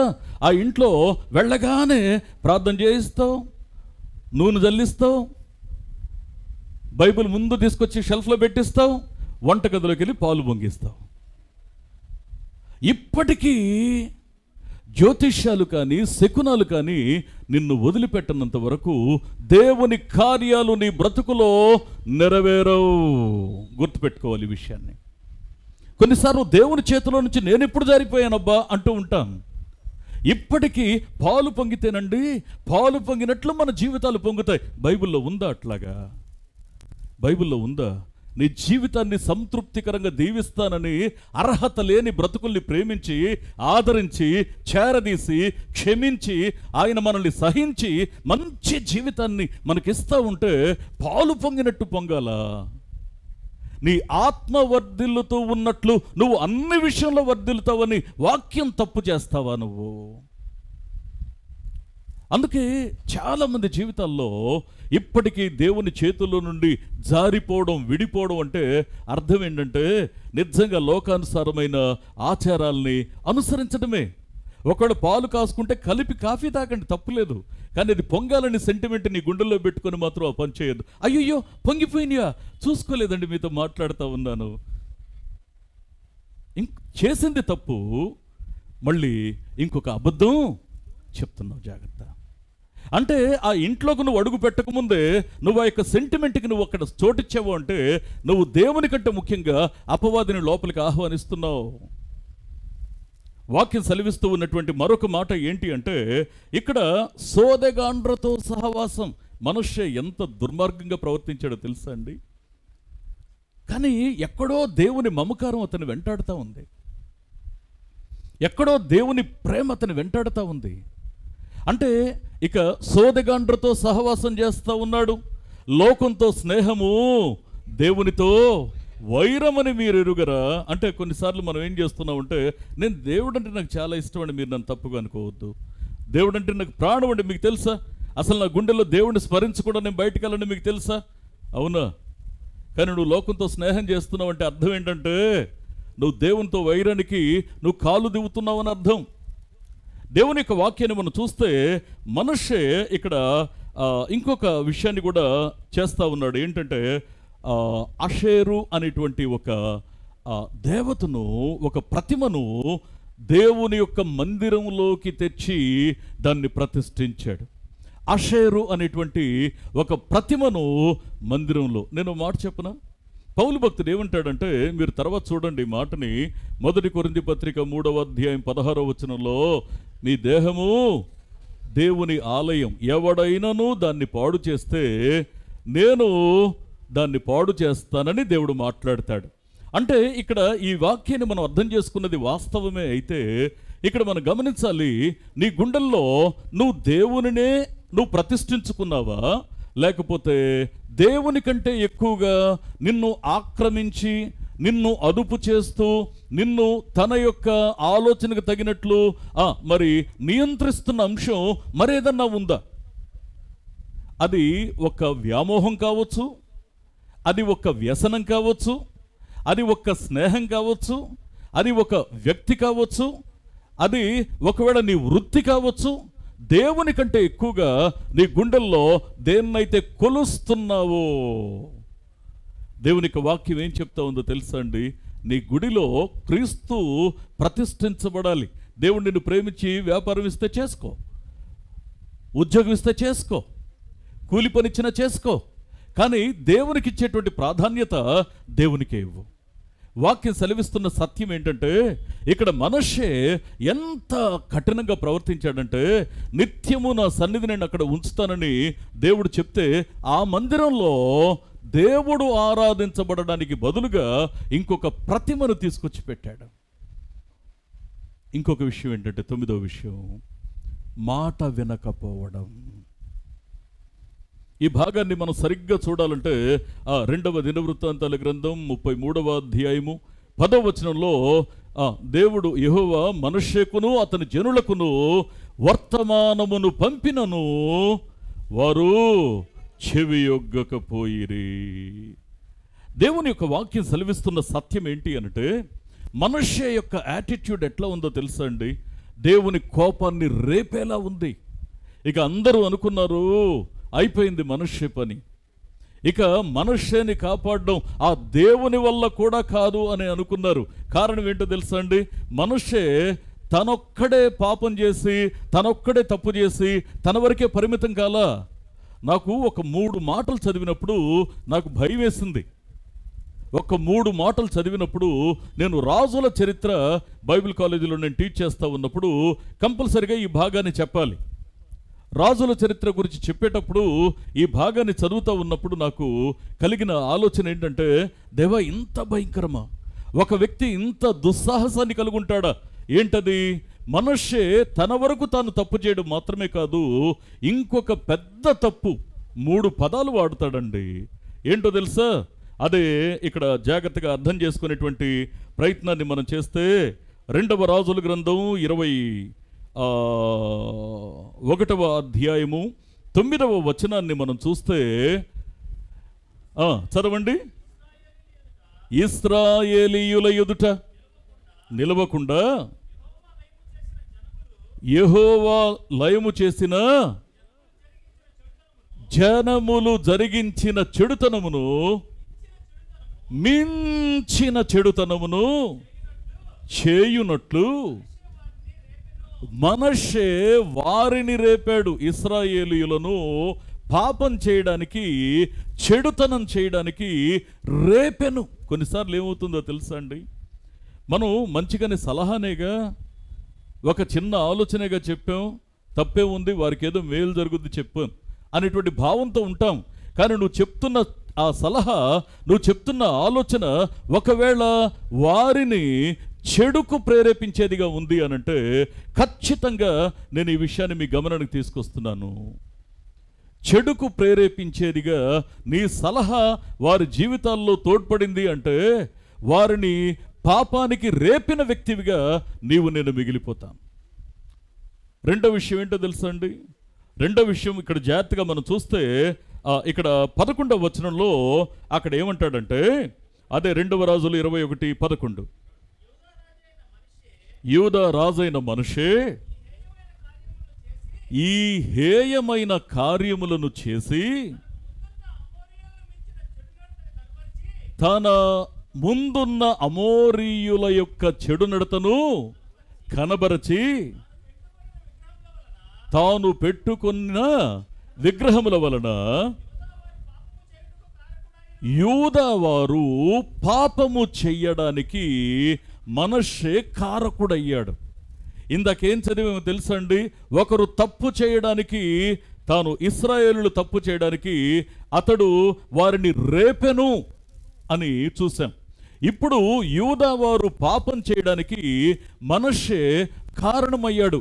ఎప్పుడైనా మన యొక్క అసంపూర్ణమైన ఆలోచన జ్ఞానాన్ని బట్టి ఒకరికి మనం ఇచ్చే సలహా అది వారిని పాపం చేయడానికి ప్రేరేపిస్తే, ఇద్దరి మధ్య వివాదం రేగడానికి ప్రేరేపిస్తే, మనం ఇతరులను పాపం చేయడానికి ప్రేరేపించినట్లు, మనం దానికి కారకులమైనట్లు మర్చిపోవద్దు. అందుకే కొన్నిసార్లు ఏదైనా సలహా అడిగితే, ఏదైనా మాట్లాడమంటే మౌనంగా నేను నీ కోసం ప్రార్థన చేస్తాను, నీకు ఆలోచన చెప్పేంత జ్ఞానం నాకు లేదు. ఎందుకు అంటే తీర్పరి ఆయన, న్యాయాధిపతి ఆయన. అందుకే నేను నా యొక్క సొంత ఆలోచనతో నిన్ను ఇంకొక తప్పు చేయడానికి నేను ప్రేరేపించకూడదు, నిన్ను పాపం చేయడానికి నేను కారణం కాకూడదు అని నువ్వు జాగ్రత్తగా మన హద్దుల్లో మనం ఉండాలి. ఇంకొక మాట, 3వ మాట ఏమంటాడంటే, అదే 2వ రాజులు 21:16 కూడా మనం చూస్తే, మరియు మనషే యెహోవా దృష్టికి చెడు నడత నడిచి యూదా వారిని పాపములో దింపినది కాక, ఆత్మ చెప్పుచున్న మాట చెవిగలవాడు వినుగాక. ఏమంటే మనం జాగ్రత్తగా ఉండాల్సింది ఎక్కడంటే, ఒకటి, నా మనసు అపవిత్రపరచబడకుండా నేను చూసుకోవాలి, నేను దేవుని హద్దులు దాటకుండా నేను చూసుకోవాలి. రెండవది, నా కుటుంబాన్ని నేను దైవికంగా కాపాడుకునే ప్రయత్నం చేయాలి. మూడవది, నేను ఎవరిని పాపం విషయంలో, చెడు విషయంలో రేపే వ్యక్తిగా నేను ఉండడానికి వీల్లేదు. మూడవది, ఎవరూ పాపం చేయడానికి నేను కారణం కాకూడదు. మూడవది, నేను ఎవరిని కూడా పాపంలో దించకూడదు. నా వల్ల ఇంకొకరు పాపంలో ఆకర్షించబడి దానిలో దిగారు అంటే దానికి మూల్యం చెల్లించాల్సింది నేనే. అందుకే ఇక్కడ వాక్యాన్ని మనం జాగ్రత్తగా అర్థం చేసుకునేటువంటి ప్రయత్నాన్ని మనం చేస్తే, నేను మళ్ళీ ఈ మాట మీ గమనానికి నేను తీసుకొస్తున్నాను. దేవుడు చూశాడు, ఓర్చుకున్నాడు, మాట్లాడాడు.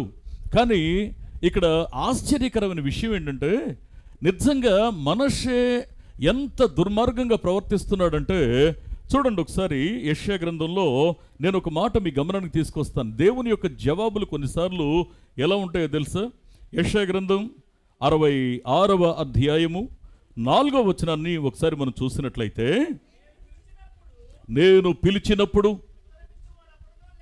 ఉత్తరమిచ్చువాడు ఒక్కడునూ లేకపోయెను, నేను మాటలాడినప్పుడు వినువాడు ఒక్కడునూ లేకపోయెను,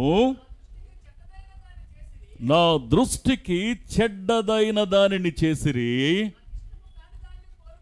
నాకు ఇష్టము కాని దానిని కోరుకొనిరి, కావున నేనును వారిని మోసములో ముంచెదను, వారు భయపడు వాటిని వారి మీదకు రప్పించెదను. ఆత్మ చెప్పుచున్న మాట చెవిగలవాడు వినుగాక. దేవుడు ఇక్కడ మాట్లాడుతున్న మాట మనకి ఎలా అనిపిస్తుందో అర్థమవుతుందండి. వాక్యం సెలవిస్తూ ఉంది, అయ్యా నేను పిలిస్తే నువ్వు స్పందించట్లా, నేను మాట్లాడినప్పుడు నువ్వు జవాబు చెప్పడం లేదు, నువ్వు ఏం చేస్తున్నావంటే నువ్వు సాధ్యమైనంత వరకు నీ మనసులో నా దృష్టికి చెడ్డదైన దానిని నువ్వు కోరుకుంటున్నావు. నీ కోరిక ఎలా ఉందంటే నా దృష్టికి చెడ్డదిగా ఉంది. రెండవది, నాకు ఇష్టం కాని దాన్ని నువ్వు మళ్ళీ మళ్ళీ మళ్ళీ నీ బ్రతుకులో ఉండాలని నువ్వు ఆశిస్తున్నావు. కానీ ఇలాంటిది చేస్తే పర్యవసానం కూడా ఉంటుంది. పర్యవసానం ఏముంటుంది అనంటే, ఇక్కడ ఒక మాట అంటాడు, నేనును వారిని మోసములో ముంచుదును అంటూ ఇంకొక మాట ఏమని చెప్తాడంటే, వారు భయపడు వాటిని వారి మీదకి రప్పించేదను. అంటే ఎలా అర్థం చేసుకోవాలి వాక్యాన్ని? దేవుని దృష్టికి చెడుగా నడిస్తే పర్యవసానం ఎలా ఉంటుందో తెలుసా అండి? దేవుడు ఎలాంటి ఆ పరిస్థితిని అనుమతిస్తాడో తెలుసా? నేను ఒక వచనాన్ని మీకు జ్ఞాపకం చేస్తాను. ఇలాంటి మాటలు కూడా దేవుడు కొన్నిసార్లు మాట్లాడతాడా అని అనిపిస్తూ ఉంటుంది. చూద్దాం పరిశుద్ధ గ్రంథంలో, అదే రెండవ రాజుల గ్రంథము 21వ అధ్యాయము 12వ వచనాన్ని ఒక్కసారి మనం చూసినట్లయితే, కావున ఇశ్రాయేలీయుల దేవుడైన యెహోవా సెలవిచ్చున్నదేమనగా,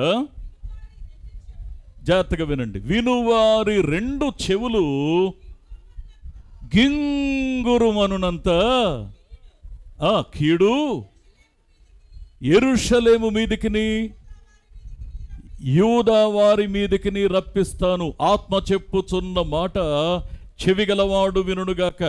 అంటే ఇక్కడ వాక్యం ఏం చెప్తా ఉందంటే, అయ్యా నేను ఎంత చెప్పినా వినడం లేదుగా, ఇప్పుడు నేను చెప్పబోయేది మీ చెవులకు ఎట్లా ఉంటుందంటే, మీ రెండు చెవులకు చెప్పేది గింగురమంటుందంట. ఇది అచ్చ తెలుగులో చెప్పాలంటే దేవుడు కొడితే ఎట్లా ఉంటుందంటే గోబ గుయ్యి అంటదంటండి. I'm very sorry to say, అపవాది నవ్వుకుంటున్నాడు మన జీవితాలను చూసి. మనం నవ్వుకోవడానికి కాదు, అపవాది మన జీవితాలను చూసి నవ్వుతున్నాడు. అందుకే కలవరం, అందుకే భయం, అందుకే ఆందోళన, అందుకే విపత్తు, అందుకే సమస్య, అందుకే మన జీవితాలు అదుపు తప్పుతున్న పరిస్థితులు. ఎందుకు అంటే ఎక్కడో నాకు వచ్చిన సమస్య కోసమే నేను ప్రార్థిస్తున్నాను, కానీ అయ్యా ఈ సమస్యకు కారణం ఏంటి, ఇంత తీవ్రమైన విషయాలు నేను వింటున్నానంటే దానికి రీజన్ ఏంటి, నేను ఎక్కడ తప్పిపోతున్నాను దాన్ని గ్రహించాలి. ఆ తర్వాత మీరు జాగ్రత్తగా చూడండి, అదే రెండవ దినవృత్తాంతాల గ్రంథంలో 33వ అధ్యాయంలో 11వ వచనం చూస్తే, మనష్షే తప్పించుకొని పోవడానికి వీలు లేకుండా అతడు బంధించబడ్డాడు అనే మాటని అక్కడ మనం చూస్తున్నాం. ఎందుకు ఇంత తీవ్రమైనటువంటి మాటల్ని దేవుడు మాట్లాడతాడు? ఎందుకు ఇంత తీవ్రమైనటువంటి మరి పనిష్మెంట్ దేవుడు అనుమతిస్తాడు? ఇక్కడ మనకు ఒక విషయం మనకు అర్థం కావాలి. ఏంటి అంటే, చెవులు గింగుర్లు అనేటువంటి అంతటి కీడు వారి మీదకు పంపిస్తాను. ప్రశ్న ఏంటంటే, దేవుడు కీడు పంపించడానికి ఆశ కలుగుంటాడా? దేవుడు అసలు మన జీవితంలో ఏదైనా నష్టాన్ని అనుమతిస్తే దాని వెనుక ఉన్న ఉద్దేశం ఏంటి? అసలు దేవుని యొక్క మనస్సు ఏంటి? ఇది నాకు ఎలా అర్థమవుతుంది? దేవుని వాక్యాన్ని మనం జాగ్రత్తగా అర్థం చేసుకునే ప్రయత్నాన్ని మనం చేస్తే పరిశుద్ధ గ్రంథంలో ఇక్కడ ఒక చక్కని మాట, యెహెజ్కేలు గ్రంథము 34వ అధ్యాయము 16వ వచనాన్ని మనం చూస్తే అక్కడ ఒక అమూల్యమైన మాట అంటాడండి. తప్పిపోయిన దానిని నేను వెదుగుతాను. నువ్వే తప్పిపోయావు, తప్పు నీదే, అయినా సరే నేను నిన్ను వెదుగుతాను. కొన్నిసార్లు నేను తోలివేశాను నిన్ను, కానీ తోలివేసినా సరే మరలా తోలుకొని నేనే తోలుకొచ్చుకుంటాను. నువ్వు తొందరపడి తీసుకున్న నిర్ణయాలకి నీకు కొన్ని గాయాలు అయ్యాయి, అయినా సరే గాయమైన దానికి నేనే కట్టు కడతాను, నీ గాయాలను నేను మాన్పుతాను. ఒకవేళ నువ్వు దుర్బలంగా ఉంటే, బలహీనతలో ఉంటే, నీ శక్తినంతా నువ్వు పోగొట్టుకుంటే నేను మళ్ళీ నిన్ను బలపరచడానికి నేను సాయశక్తిలా చేయాల్సినంత చేస్తాను. కానీ ఒకవేళ క్రొవ్విన వాటికి, బలము గల వాటికి శిక్ష అనే మేతను పెడతాను. దేవుడు స్పష్టంగా మాట్లాడతాడండి. అంటే దేవుడు శిక్షించడానికే మనల్ని ఆయన మరి ఉద్దేశించి మాట్లాడుతున్నాడా? శిక్షించటంలో ఆయన ఉద్దేశం ఏంటి? శిక్ష అసలు దేని కొరకు? జాగ్రత్తగా అర్థం చేసుకోవాలి. ఇక్కడ మాట్లాడుతున్నాడు, కొన్నిసార్లు మనం మాట వినకుండా ఉన్నప్పుడు మనుష్యే తప్పించుకొని పోకుండా అతడు బంధించబడ్డాడు అన్న విషయాన్ని చూసాం. దేవుడు చెవులు గింగుర్లు మనేలా ఆ కీడు ఉంటుంది అని అన్నాడు. ఎందుకు కీడు, ఎందుకు శిక్ష అంటే, శిక్ష అనేటువంటి ఆ మేత మనకు గనక పెట్టకపోతే కొన్నిసార్లు మన జీవితాలు గుణపడవు. మన జీవితాలు పిజ్జాలు టేస్ట్గానే ఉంటాయండి, బర్గర్లు టేస్ట్గానే ఉంటాయండి, తీపి పదార్థాలు స్వీట్లు టేస్ట్గానే ఉంటాయండి.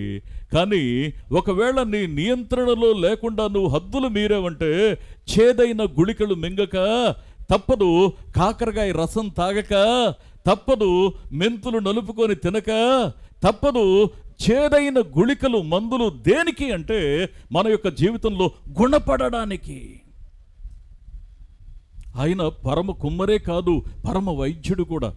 ఇప్పుడు చెవులు గింగుర్లమనే కీడు అన్నాడు. ఇప్పుడు ఇక్కడ ఎందుకు ఈ శిక్ష అనేటువంటి మేత ఆయన పెడుతున్నాడు అనంటే దాని వెనుక ఒక ఉద్దేశం ఉంది. ఈ శిక్ష నువ్వు ఉన్న చోట ఒక్కసారి నిలబడి ఆలోచించేలా చేస్తుంది. నువ్వు ఉన్న చోట నిలబడి ఒకసారి ఆలోచించేలా చేస్తుంది. ఆలోచించటం మాత్రమే కాదు, ఇంకొక ప్రాముఖ్యమైన విషయాన్ని మీ గమనానికి తీసుకురానా? దేవుని యొక్క వాక్యాన్ని మనం జాగ్రత్తగా అర్థం చేసుకునేటువంటి ప్రయత్నాన్ని మనం చేస్తే కొన్నిసార్లు మన బ్రతుకులో మనం చేస్తున్న తప్పును మనం గ్రహించడానికి, అందుకే ఎందుకు దేవుడు పనిష్మెంట్ని అనుమతిస్తాడంటే మనం ఆలోచించాలి, మనం గ్రహించాలి. మనం గ్రహించడానికే మనకు శిక్ష దేవుడు అనుమతిస్తున్నాడు. అలా అని బైబిల్ చెప్పిందా? అవును, బైబిల్ చెప్పింది. ఇర్మియా గ్రంథం 2వ అధ్యాయం 19వ వచనాన్ని ఒకసారి మనం చూస్తే, ఇర్మియా గ్రంథం 2వ అధ్యాయం 19వ వచనం, మీ దేవుడైన యెహోవాను విసర్జించుటయు, మీకు నా ఎడల భయభక్తులు లేకుండుటయు, బాధకును శ్రమకును కారణమగునని నీవు తెలుసుకొని గ్రహించునట్లు నీ చెడుతనము నిన్ను శిక్షిస్తూ ఉంది. ఆత్మ చెప్పుచున్న మాట చెవిగలవాడు వినుగాక. ఎందుకు కొన్నిసార్లు దేవుడు ఆ పనిష్మెంట్ని అనుమతిస్తాడు అంటే, ఏమంటే కొన్నిసార్లు మన బిడ్డల్ని మనం కొట్టలేదా? కొట్టినంత మాత్రాన వారు మన బిడ్డలు కాకుండా పోయారా? దేవుని వాక్యాన్ని మనం జాగ్రత్తగా అర్థం చేసుకునే ప్రయత్నాన్ని మనం చేస్తే, నేను మళ్ళీ చెప్తున్నాను ఈ మాటని, ఏ తండ్రి అయినా ఏ తల్లైనా తన బిడ్డ తప్పు చేస్తే బెత్తం తీసుకొస్తాడు కానీ కత్తి తీసుకురాడండి. దేవుడు కొన్నిసార్లు పనిష్మెంట్ అనుమతించడంలో ఉద్దేశం ఏంటి అంటే, ఆయన మన తప్పును మనం గ్రహించాలి. ఇది దేవుని యొక్క ఉద్దేశం, ఇది దేవుని యొక్క చిత్తం. అంత మాత్రమే కాకుండా ఇక్కడ ఇంకొక మాట చూడండి. కొన్నిసార్లు దేవుడు ఎందుకు మనల్ని ఆ శిక్ష గుండా తీసుకువెళ్తాడు, లేకపోతే ఒక ట్రీట్మెంట్ గుండా తీసుకువెళ్తాడు అంటే, దేవుని యొక్క అమూల్యమైన ఆలోచన ఏంటో తెలుసా? నేను మళ్ళీ ఈ మాట మీ గమనానికి తీసుకొస్తున్నాను. పరిశుద్ధ గ్రంథంలో నుండి ఇర్మియా గ్రంథంలో ఓ చక్కని మాట మీ గమనానికి నేను తీసుకొస్తాను. ఇర్మియా గ్రంథము 31వ అధ్యాయము 31వ అధ్యాయం 18వ వచనాన్ని ఒక్కసారి మనం చదివినట్లయితే, నీవు నన్ను శిక్షించితివి, కాడికి అలవాటు కాని కోడే దెబ్బలకు లోబడునట్లుగా నేను శిక్షకు లోబడుతున్నాను. చూసారా, దేవుని యొక్క వాక్యాన్ని మనం జాగ్రత్తగా అర్థం చేసుకునే ప్రయత్నాన్ని మనం చేస్తే, కాడికి అలవాటు కాకపోతే ఆ కోడెకు ఏం తగులుతాయో తెలుసా అండి? దెబ్బలు తగులుతాయి. కాడికి అలవాటు కావాలి. నీ యజమాని మనసు అర్థం చేసుకోవాలి. నీ దేవుని యొక్క ఆలోచన ఏంటో తెలుసుకోవాలి. ఎందుకు వాక్యం పదే పదే ఘోషిస్తుందో నేను గ్రహించగలగాలి. లేకపోతే కొన్నిసార్లు దేవుడు మన క్షేమం కోరి కొన్ని దెబ్బల్ని అనుమతిస్తాడు. దేవుడు మనల్ని అనుమతిస్తాడు. ఎందుకు అనంటే, దేవుని యొక్క చిత్తం, దేవుని యొక్క ఉద్దేశాన్ని మనం గ్రహించగలిగే ప్రయత్నాన్ని మనం చేస్తే, మనం గుణపడడం దేవునికి కావాలి. అసలు దేవుని మనసు ఏంటో తెలుసండి? శిక్షించడంలో లేకపోతే శిక్షను అనుమతించడంలో దేవుని చిత్తం ఏంటో తెలుసా? దేవుని చిత్తం ఏంటి అనంటే, నేను మళ్ళీ ఈ మాట మీ గమనానికి తీసుకొస్తున్నాను. మనం ఆధ్యాత్మికంగా గుణపడడం. అందుకే దేవుడు ఎవరిని కూడా నిర్నిమిత్తంగా శిక్షించడు, అనవసరంగా మనుషుల్ని పనిష్ చేయడు. ఈ మాటని విలాపవాక్యముల గ్రంథంలో మనం ఒక అమూల్యమైనటువంటి మాటని ఈ విధంగా చూస్తాం. 3వ అధ్యాయము విలాపవాక్యముల గ్రంథం 3వ అధ్యాయము 33వ వచనాన్ని ఒక్కసారి మనం చూసినట్లయితే, హృదయపూర్వకముగా ఆయన నరులకు విచారమునైనను బాధనైనను కలుగచేయుడు. దేశమందు చూడండి, ఇప్పుడు 32వ వచనం కూడా చదవండి. ఒకవేళ ఇప్పుడు ఆయన హృదయపూర్వకంగా నరులను బాధ పెట్టడు. ఈ విషయం చెప్పిన తర్వాత, ఆయన హృదయపూర్వకంగా బాధ పెట్టడంటే కొద్దిమంది బాధపరచబడ్డం లేదా? అయితే మరి ఆ బాధ దేనికి వచ్చినట్లు? ఇప్పుడు 32వ వచనంలో ఏమంటాడంటే, ఆయన బాధ పెట్టినను తన కృపా సమృద్ధిని బట్టి జాలి పడతాడు. అందుకే మన ఎడల జాలిపడే దేవుడు ఎందుకు కొన్నిసార్లు ఉద్దేశపూర్వకంగా కొన్నిటిని మన బ్రతుకులో అనుమతిస్తాడు అంటే, వాక్యం సెలవిస్తున్న సత్యం ఏంటో తెలుసా? మనము గుణపరచబడాలి. ఎందుకు ఈ ప్రాసెస్ అంతా? ఎందుకు మరి మనుష్యని అంత తీవ్రమైనటువంటి చెవులు గింగుర్లు అనేటువంటి సమాచారం ఎందుకు పంపించాడు? తప్పించుకొని పోవడానికి వీలు లేకుండా అతని సింహాసనం మీద నుండి ఆ యొక్క చెరలోకి ఎందుకు తీసుకువెళ్ళాడు? ఎందుకు ఇదంతా జరిగింది అనంటే, వాక్యం ఏం సెలవిస్తూ ఉందంటే, దేవుని యొక్క ఆలోచన ఆయన శిక్షించినా కానీ దాని వెనుక వాత్సల్యత ఉంది. ఎంతమంది నమ్మగలుగుతున్నాం ఈ మాటని? ఎస్, దేవుని యొక్క వాక్యం సెలవిస్తూ ఉన్నటువంటి సత్యం ఏంటి అనంటే, ఎప్పుడైతే దేవుడు మనుష్య విషయంలో, మనుషే నువ్వు వెళ్ళకూడనంత ఎక్స్ట్రీమ్కి వెళ్ళిపోయావు, ఇక వదిలేస్తే నువ్వు నాకు దక్కవు, అందుకే నేను చొరవ తీసుకుంటున్నాను. ఆత్మ చెప్పుచున్న మాట చెవి గలవాడు వినుడుగాక. కొన్నిసార్లు మనం వెళ్ళకూడనంత ఎడ్జికి వెళ్ళిపోయాం. ఇక ఆ పరిస్థితుల్లో మనం తప్పించబడడానికి వీలు లేనంత తీవ్రంగా ఆ అంచులకు వెళ్ళిపోయాం. ఇప్పుడు ప్రధానమైన కర్తవ్యం ఏంటి అంటే, నిన్ను ఆపాలి, వెనక్కి మళ్ళించాలి, క్షేమకరమైన స్థితికి తీసుకురావాలి. ఇప్పుడు మనల్ని మళ్ళించగలిగేది, మనల్ని మళ్ళీ దేవునికి దగ్గరగా చేయగలిగేది, మనల్ని సురక్షితంగా ఉంచేది, అపాయం నుంచి తప్పించేది ఏంటో తెలుసా అండి? దేవుని యొక్క సన్నిధిలో గ్రహించడం. అందుకే మనుష్య యొక్క జీవితంలో, నేను గత వారం మీతో చెప్పినట్లు నాకు గుర్తు, నేను ఒక మాట మీ గమనానికి తీసుకొస్తాను.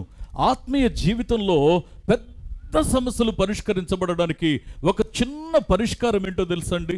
అసలైన పరిష్కారం ఏంటో తెలుసా? చూద్దాం ఒకసారి. ఈ మనుష్య యొక్క జీవితాన్ని మనం చూస్తే, ఆ 2వ దినవృత్తాంతాల గ్రంథము 33వ అధ్యాయము 12వ వచనాన్ని ఒక్కసారి మనం చదివినట్లయితే, అతడు శ్రమలో ఉన్నప్పుడు తన దేవుడైన యెహోవాను బతిమాలుకుని తన పితరుల దేవుని సన్నిధిని తనను తాను బహుగా తగ్గించుకొని 13వ వచనం కూడా ఆయనకు మొరలిడగా ఆయన అతని విన్నపములను ఆలకించి యెరూషలేమునకును అతని రాజ్యములోనికి తిరిగి తీసుకొని వచ్చినప్పుడు గట్టిగా చప్పట్లు కొడుతూ దేవుని మహింపరుద్దాం ఒకసారి. సింహాసనం మీద ఉన్నవాడు దేవుణ్ణి తృణీకరించాడు. మనుష్య ఎంత దుర్మార్గంగా ప్రవర్తించాడో మళ్ళీ మనం తెలుసుకోవాలంటే నేను మళ్ళీ చెప్తున్నాను, 2వ రాజుల గ్రంథం 21వ అధ్యాయము 3 నుండి 8 వచనాలు మీరు జాగ్రత్తగా చదవండి. ఎంత కఠినంగా తాను ప్రవర్తించాడో. ఇంకా చెప్పాలంటే 16వ వచనం వరకు చదవండి, మీకు విషయాలు అర్థమవుతాయి. అయితే ఇంత కఠినంగా ఉన్నవాన్ని తిరిగి దేవుడు దక్కించుకోవడానికి కారణం ఏంటో తెలుసా అండి? తప్పించుకొని పోవడానికి వీలు లేకుండా అతడు బంధించబడడానికి దేవుడు అనుమతి ఎందుకు ఇచ్చాడు అనంటే అతన్ని తిరిగి దక్కించుకోవడానికి దేవుడు చేసినటువంటి ప్రయత్నం. నేను ఒక మాట మీ గమనానికి తీసుకురానా? కొన్నిసార్లు మన జీవితంలో పొరపాట్లను మనం లెక్క లేకుండా చేసుకుంటూ వెళ్ళిపోతూ ఉంటే దేవుడు మాత్రం ఒక చురక తగిలిస్తాడండి, నో డౌట్. ఆ చురక తగిలించకపోతే మనం ఇంకా వెళ్ళకూడనంత హద్దులు దాటి మనం అపాయంలో పడేంత వరకు మనం వెనుతిరిగి చూడం. నిన్ను కోల్పోవడం దేవునికి ఇష్టం లేదు, నిన్ను పోగొట్టుకోవడం దేవునికి ఇష్టం లేదు. అందుకే దేవుని యొక్క వాక్యాన్ని మనం జాగ్రత్తగా అర్థం చేసుకునే ప్రయత్నాన్ని మనం చేస్తే ఆ కనికరం కలిగిన దేవుడు మనలను దక్కించుకోవడానికి కొన్నిసార్లు కొన్ని చురకలు తగిలిస్తాడు. ప్రియ దేవుని బిడ్డలారా, మనిషి ఆ చురక తగిలిన వెంటనే ఏం చేస్తాడో తెలుసా అండి? అతడు తన దేవుని ఎదుట బతిమాలుకోవడం, తనను తాను తగ్గించుకోవడం, ఆయన ఎదుట మొర్ర పెట్టడం, ఆయన ఎదుట తన యొక్క బాధను వెళ్ళపోసుకోవడం, ఇది ఎప్పుడైతే జరిగిందో కనికరం కలిగిన దేవుడు ఇక ఆలస్యం చేయకుండా వెంటనే ఏం చేశాడంటే అతని చెరలో నుండి ఆయన ఆ మనుష్యని, ఇంత కఠినంగా వ్యవహరించిన ఆ మనుష్యని తిరిగి అతని యొక్క రాజ్యంలోనికి, అతని యొక్క యథాస్థానంలోనికి, అతని సింహాసనం మీదకి మరలా తీసుకొచ్చాడు. నేను ఒక చిన్న మాట మీ గమనానికి తేనా? ఏళ్ల తరబడి జీవితంలో ఉపద్రవాలు వెంటాడుతూ ఉంటే దానికి పరిష్కారం కావాలని వెతికి వెతికి వెతికి వెతికి ఇంకా ఏదో అనుకుంటున్నావేమో. పరిష్కారం ఇంకెక్కడో లేదు, మనుషులు నీకు సహాయం చేయలేరు. మహోన్నతుడైన దేవుడు మాత్రమే నిన్ను ఆదుకోగలడు, నీ కన్నీటిని తుడవగలడు, నీ వేదన బాపగలడు, నీ సమస్య పరిష్కరించగలడు. మళ్ళీ నీ జీవితంలో నిజమైన నెమ్మది, ఆనందం, సమాధానాన్ని ఆయన నెలకొల్పగలడని నేను గ్రహించాలి. హల్లెలూయా.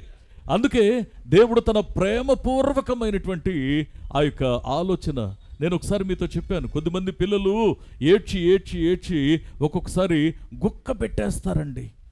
గుక్క పెట్టినప్పుడు మనం బాగా బిడ్డలు ప్రేమిస్తున్నాం అన్నప్పుడు ఏం చేస్తామో తెలుసా? గుక్క పెట్టినప్పుడు కొన్నిసార్లు ఊపిరి కూడా పీల్చుకోలేరు. ఊపిరి పీల్చుకున్నప్పుడు ఆక్సిజన్ సప్లై లేకపోతే ఇక ముఖమంతా కూడా గ్రీనిష్గా మారిపోతుంటుంది, ఒళ్ళంతా గ్రీనిష్గా మారిపోతుంటుంది. ఏం చేయాలో కూడా తెలియదు. కొన్నిసార్లు ఏం చేస్తామంటే చేతిలోకి నీళ్లు తీసుకుని ముఖం మీద అలా కొడతాం. అప్పటికీ ప్రయోజనం లేకపోతే వారిని గట్టిగా చరిచి గట్టిగా గిచ్చుతాం. ప్రేమ లేక కాదు, బిడ్డను దక్కించుకోవడానికి. దేవుని యొక్క వాక్యం సెలవిస్తున్న సత్యం ఏంటో తెలుసా? దేవుడు మనల్ని దక్కించుకోవడానికి కూడా కొన్నిటిని అనుమతిస్తాడు. ఆ అనుమతించడంలో దేవునికి ఉన్న ఉద్దేశం నిన్ను నన్ను దక్కించుకోవడమే. అందుకే పరిశుద్ధ గ్రంథాన్ని మనం జాగ్రత్తగా అర్థం చేసుకునేటువంటి ప్రయత్నాన్ని మనం చేస్తే ఇక్కడ మాట్లాడుతున్న శ్రేష్టమైనటువంటి మాట ఏంటి అంటే, అదే ఇర్మియా గ్రంథంలో మూలవాక్యాన్ని మళ్ళీ మనం చూస్తే, ఇర్మియా గ్రంథం 18వ అధ్యాయము 4వ వచనాన్ని మళ్ళీ మనం చూసినట్లయితే, కుమ్మరి జిగటమంటితో చేయుచున్న కుండ వాని చేతిలో విడిపోగా ఆ జిగటి మన్ను మరలా తీసుకుని కుమ్మరి తనకు యుక్తమైనట్టుగా దానితో మరి ఒక కుండ చేసెను. ఏదైతే నేలను జారిపోతుందో దాన్ని తీసుకున్నాడు. తీసుకొని ఆ కుమ్మరి మరి ఒక పాత్రని తనకు యుక్తమైన పాత్రగా చేశాడు. ఇప్పుడు 6వ వచనం దగ్గరికి వచ్చినప్పుడు దేవుడు ఏమని చెప్తున్నాడంటే ఇర్మియాతోటి, ఇశ్రాయేలు వారలారా, ఈ కుమ్మరి మంటికి చేసినట్లు నేను మీకు చెయ్యలేనా? ఇదే యెహోవా వాక్కు. చీకటి మన్ను కుమ్మరి చేతిలో ఉన్నట్టుగా ఇశ్రాయేలు వారలారా, గట్టిగా చప్పట్లు కొడుతూ దేవుని మహింపరుద్దాం ఒకసారి. ఎప్పటికీ ఎన్నోసార్లు మార్గం తప్పినా, మాట తప్పినా, మరి దేవుని యొక్క సన్నిధి నుండి మనం తడబడి పడి లేస్తూ ఉన్న ఆ కనికరం కలిగిన దేవుడు ఏమంటాడంటే, కుమ్మరి చేతిలో ఉన్న మట్టిని తిరిగి తీసుకొని ఒక యుక్తమైన పాత్ర చేయడం కుమ్మరి వల్ల సాధ్యమే అయినప్పుడు, ఇశ్రాయేలు వారలారా, మీరు నా చేతిలో ఉన్నారు, మీరు మాట తప్పారు, మీరు మనసును మరి మార్గం తప్పించారు, మీరు చాలాసార్లు నాకు దూరం అయిపోయారు, అయినా సరే మీరు నా చేతుల్లో ఉన్నారు, నేను తిరిగి మీకు క్రొత్త జీవితాన్ని ఇవ్వలేనా? హల్లెలూయా. దేవుని యొక్క వాక్యాన్ని మనం జాగ్రత్తగా అర్థం చేసుకునే ప్రయత్నాన్ని మనం చేస్తే తిరిగి నూతన జీవితాన్ని ఇవ్వడానికి ఆ కనికరం కలిగిన దేవుడు సంసిద్ధంగా ఉన్నాడు. తిరిగి క్రొత్త జీవితాన్ని ఇవ్వడానికి ఆయన సంసిద్ధంగా ఉన్నాడు. ఎక్కడ పడిపోతున్నామో గ్రహించాలి, ఎక్కడ తడబడుతున్నామో గ్రహించాలి, ఎక్కడ మార్గం తప్పుతున్నామో, ఎక్కడ మాట తప్పుతున్నామో గ్రహించాలి. దేవుని యొక్క ఉద్దేశాన్ని అర్థం చేసుకోగలిగే మనస్సు మనకుంటే ఆ కనికరం కలిగిన ప్రభు ఈరోజు నీ మీద ఆయన గురి నిలుపుతున్నాడన్న సత్యాన్ని నువ్వు నేను అర్థం చేసుకోగలుగుతాం. అందుకే పడిపోతున్న ఆ పాత్ర విషయంలో ఎందుకు దేవుడు శ్రద్ధను వహిస్తున్నాడో తెలుసా? లోకంలో నువ్వు నేను తిరిగి కలిసిపోకూడదని. ఒకవేళ అలాంటి పరిస్థితులే వచ్చి ఒకవేళ మనం కఠినంగా ఉండి దేవుని మాటను పెడచెవిన పెడితే, ప్రియ స్నేహితులారా, వాక్యం ఏం సెలవిస్తూ ఉందో తెలుసా అండి? వాక్యం ఏం సెలవిస్తూ ఉందంటే, నేను మళ్ళీ ఈ మాట మీ గమనానికి తీసుకొస్తున్నాను, చెవులు గింగుర్లు అనేటువంటి దెబ్బలు తగులుతాయి. ఐఎమ్ వెరీ సారీ టు సే. తప్పించుకొని పోవడానికి లేనట్లు అన్ని ద్వారాలు మూసుకుపోయినట్లుగా పరిస్థితులు కొన్నిసార్లు భయాన్ని కలిగిస్తాయి. అందుకే నీ మనసును అర్థం చేసుకోగలిగేవాడు, నీ పరిస్థితిని అర్థం చేసుకోగలిగేవాడు, తిరిగి నిన్ను నిలబెట్టాలని కోరుకుంటున్నవాడు ఆయన ఏం కోరుకుంటున్నాడో తెలుసా అండి? ఒకే ఒక్క మాట. చివరిగా ఈ ఒక మాట మనం చూద్దాం. ఇర్మియా గ్రంథము 31వ అధ్యాయము 19-20 వచనాలు ఒక్కసారి మనం జాగ్రత్తగా మనం చూసుకున్నట్లయితే, నేను తిరిగిన తరువాత పశ్చాత్తాపపడితిని, నేను సంగతి తెలుసుకొని తొడచరుచుకొంటిని, నా బాల్యకాలమందు కలిగిన నిందను భరించుచు నేను అవమానమునందు సిగ్గుపడితిని. ఎఫ్రాయిము నాకు ఇష్టమైన కుమారుడా, నాకు ముద్దు బిడ్డ, నేను అతనికి విరోధముగా మాటలాడునప్పుడల్లా అతని జ్ఞాపకము నన్ను విడువకున్నది. అతనిని గూర్చి నా కడుపులో చాలా వేదనగా ఉంది. తప్పక నేను అతనిని కరుణింతును. గట్టిగా చప్పట్లు కొడుతూ దేవుని మహింపరుద్దాం. ఇదే యెహోవా వాక్కు. దేవుడు తప్పక నిన్ను కరుణించాలని ఆశపడుతున్నాడు. నేను మాట చెప్పనా అండి, దేవుడు చొరవ తీసుకొని మనుష్యని మళ్ళీ కొంత మన దృష్టికి దండించినట్లు కనబడుతుంది. ఒకవేళ దేవుని యొక్క వాక్యపు కోణంలో చూస్తే ఆ యొక్క మనుష్యే పతనమైపోకముందే అతన్ని కాపాడుకున్నట్లుగా దేవుని వాక్యం చెప్తుంది. నిజంగా దేవుడు అతన్ని మందలించిన తర్వాత, ఒక సున్నితమైన పనిష్మెంట్ అనుభవించిన తర్వాత, దేవుడు అతడు పశ్చాత్తాపడ్డాన్ని గమనించాక ఎలాంటి మనసును, ఎలాంటి జీవితాన్ని అతనికి ఇచ్చాడో తెలుసండి. ఎవరైనా పాపంలో పాడైపోతూ ఉంటే దేవుడు వేదన పడతాడు.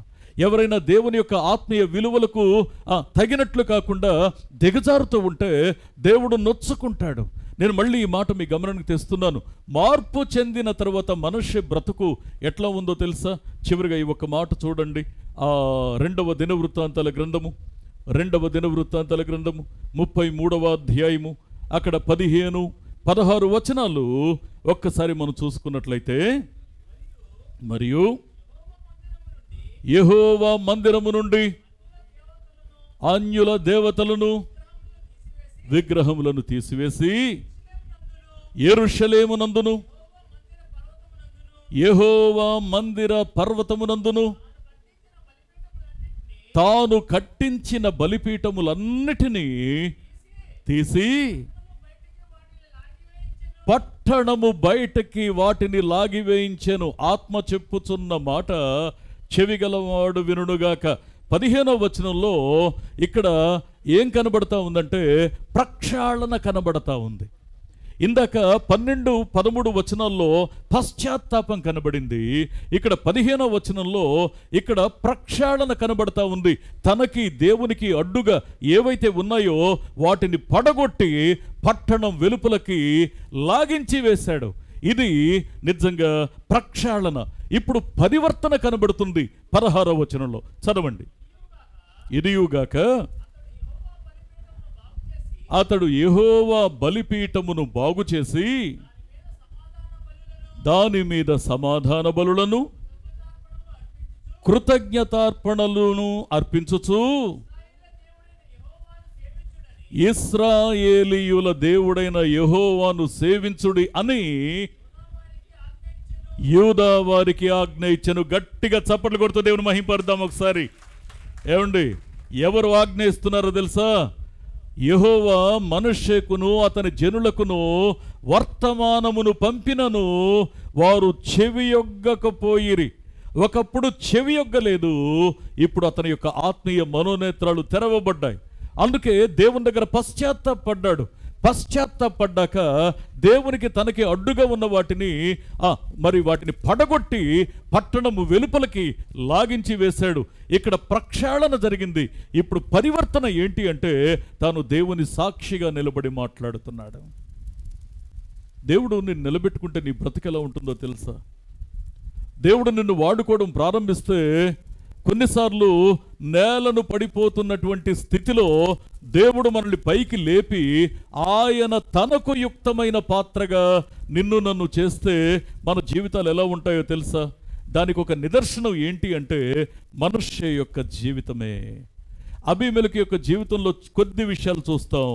మనుష్య యొక్క జీవితంలో చాలా దగ్గర పోలికలు మన తన బ్రతుకులో ఉన్నటువంటి పోలికలు చూస్తాం. ఈరోజు దేవుని యొక్క సన్నిధానంలో అయ్యా నా బ్రతుకు ఎట్లా ఉంది అని ఒక్కసారి పరీక్షించుకోవడానికి మనం ప్రయత్నిస్తే దేవుని యొక్క సన్నిధిలో ఆయన నేలను పడిపోతున్న మన జీవితాల్ని తన చేతులకు తీసుకొని మనలను తనకు యుక్తమైన పాత్రలుగా మనల్ని చేస్తే మన జీవితాలు ఎలా ఉంటాయంటే, ఒకటి మన ఆత్మీయ నేత్రాలు తెరవబడతాయి, రెండవది మనలో పశ్చాత్తాపం కలుగుతుంది, మూడవది మనలో ప్రక్షాళన జరుగుతుంది, నాలుగవది ఇక్కడ పరివర్తన కలుగుతుంది. ఇది ఆదర్శప్రాయమైన దేవుని యొక్క ఉద్దేశాలకు తగిన ఒక పరివర్తన చెందిన జీవితం. ఈరోజు నేను ఒక చిన్న మాట అడగనా? దేవుని యొక్క ఆలోచన, ఆయన నిన్ను తన చేతుల్లోకి తీసుకోవడానికి ఇష్టపడుతున్నాడు. ఈ క్షణాన్న నీవు తిరిగి ఆయన చేతులకు అప్పగించుకోవడానికి సంసిద్ధంగా ఉన్నావా? ఇంకా నీకేదైనా అడ్డొస్తా ఉందా? ఇంకా నీ జీవితంలో ఇంకా ఏవైనా అడ్డొస్తా ఉన్నాయా? తనకు యుక్తమైన పాత్రగా నిన్ను చేయాలని మనుష్య జీవితాన్ని తీర్చిదిద్దిన మహోన్నతుడైన దేవుడు నీ జీవితాన్ని కూడా తీర్చిదిద్దడానికి ఆశ కలిగి ఉన్నాడు. ఒక్కసారి మనం ప్రయత్నం చేద్దామా? ఒక్కసారి మనం ఆలోచిద్దామా? దేవా, నీ ఎదుట నేను ఎట్లా ఉన్నాను ప్రభువా? అయ్యా, నీ దృష్టికి నేను ఎట్లా ఉన్నాను నాయన? ఒక్కసారి నన్ను నేను పరీక్ష చేసుకోవడానికి నాకు సహాయం చేయి.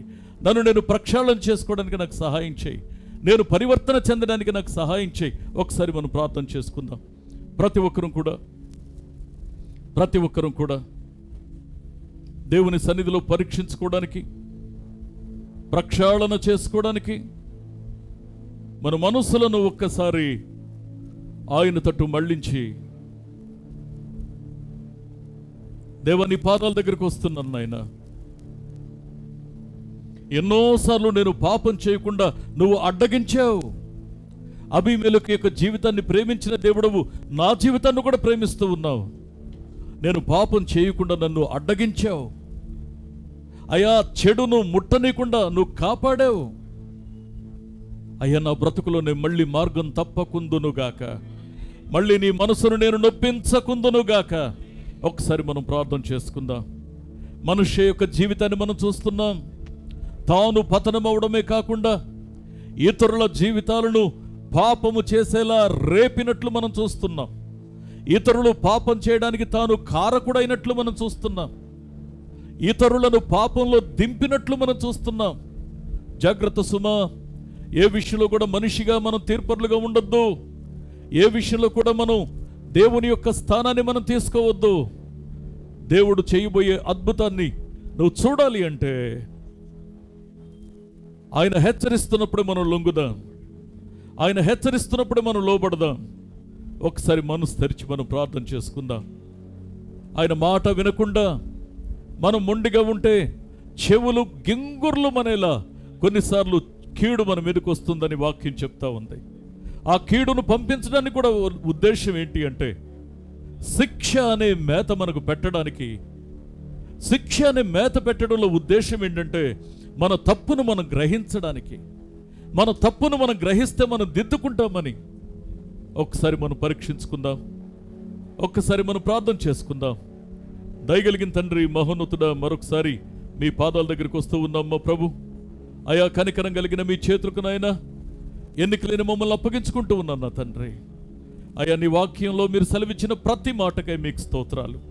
దేవాతరణని మీ చేతుల్లోకి తీసుకున్న జీవితాలు ఎలా ఉంటాయో మనుష్య యొక్క జీవితం ద్వారా మీరు నాతో మాతో మాట్లాడినందుకు నీకు స్తోత్రాలు నాయనా. ఎన్నోసార్లు మా ప్రభువ అబీమెలెకును మీరు అడ్డగించినట్లు నాయనా మేము కూడా పాపంలో పడకుండా మీరు ఎన్నోసార్లు మమ్మల్ని అడ్డగించారు అయ్యా. కానీ నాయన మేము నీ యొక్క ఆలోచనకు దొరకకుండా తప్పించుకోవడానికి మేము ప్రయత్నించాం. మమ్మల్ని క్షమించండి నాయన, మమ్మల్ని క్షమించండి అయ్యా. నీ మనసును నొప్పించినందుకు మమ్మల్ని మన్నించండి నాయన. ఇక మీదట నీ హృదయాన్ని గాయపరచుకుందుముగాక, ఇక మీదట నీ గాయములు రేపకుందుముగాక, ఇక మీదట నీ చిత్తానికి మేము లొంగుదుముగాక. అయ్యా నీ చేతిలోని మా ప్రభువాతనైనా ఆ మంటి వలె ఒదిగి తిరిగి నీ చేతులకు అప్పగించుకుందుముగాక. మీరే సహాయం చేయండి, కనికరించండి మా ప్రభు. మమ్మల్ని ఎందుకు మీరు మందలిస్తున్నారో అయ్యా దాని వెనుక నీ మమకారం ఎంతుందో దాన్ని గ్రహించగలిగితే నిన్ను విడిచి మేము దూరంగా వెళ్ళలేం ప్రభువా. మరొకసారి నీ పాదాల దగ్గరికి వస్తున్నాం. గొప్ప కార్యం మీరు జరిగించి మీ నామానికి మహిమ తెచ్చుకొనుమని, దీవించమని, ఆశీర్వదించమని, సంతృప్తికరమైన మేలులతో మమ్మల్ని నింపమని, దీవించమని, సహాయం చేయమని యేసు క్రీస్తు నమ్మదగిన నామమున, శక్తిగల నామమున ప్రార్థించి వేడుకొనుచున్నాం మా పరమ తండ్రి. Amen, amen. యేసుక్రీస్తు నామములో మరొకసారి మీ అందరికీ వందనాలు.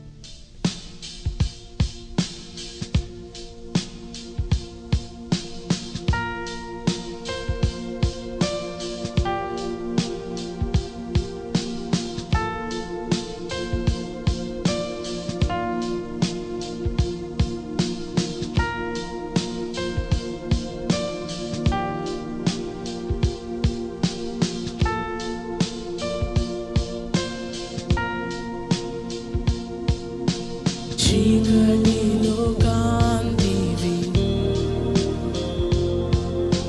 వేదనలో శాంతివి. చీకటిలో కాంతివి, నా వేదనలో శాంతివి. స్థితిగతులన్నిటినీ మార్చువాడా, జీవితాలన్నిటినీ కట్టువాడా. స్థితిగతులన్నిటినీ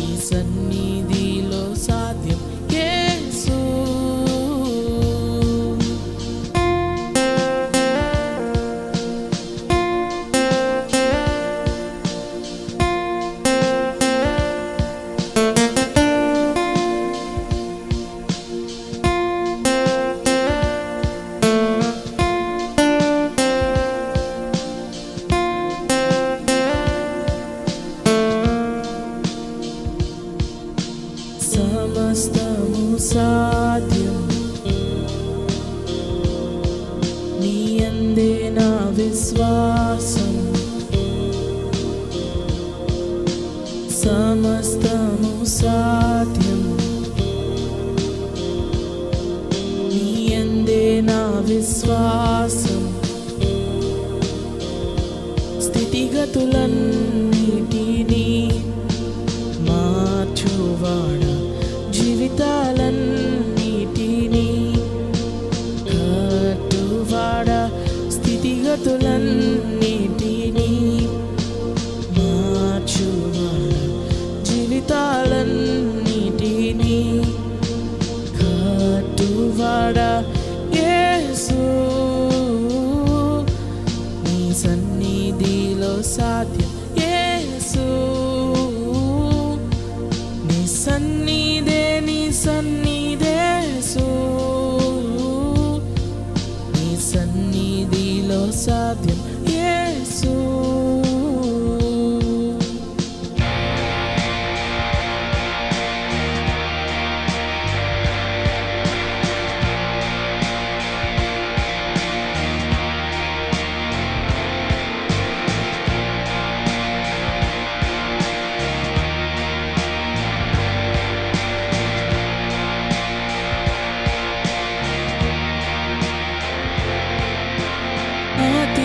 అతిక్రమమంతా తుడచువాడా ఎల్లప్పుడూ కరుణించువాడా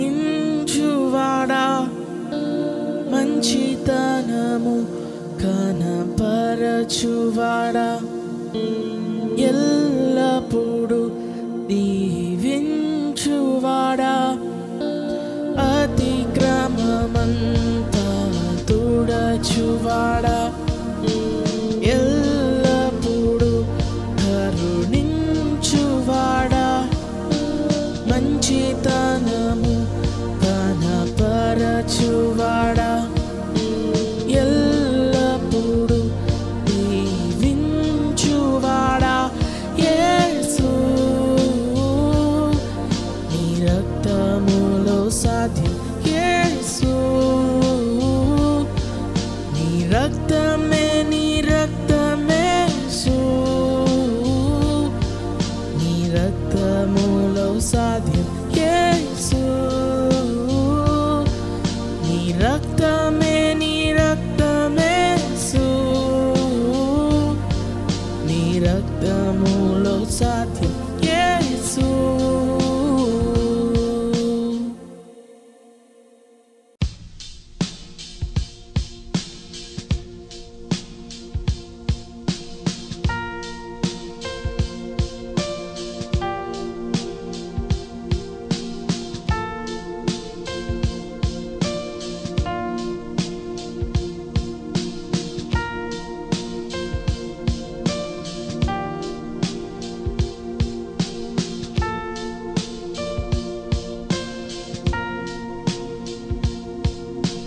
చీకటిలో కాంతివి వేదనలో శాంతి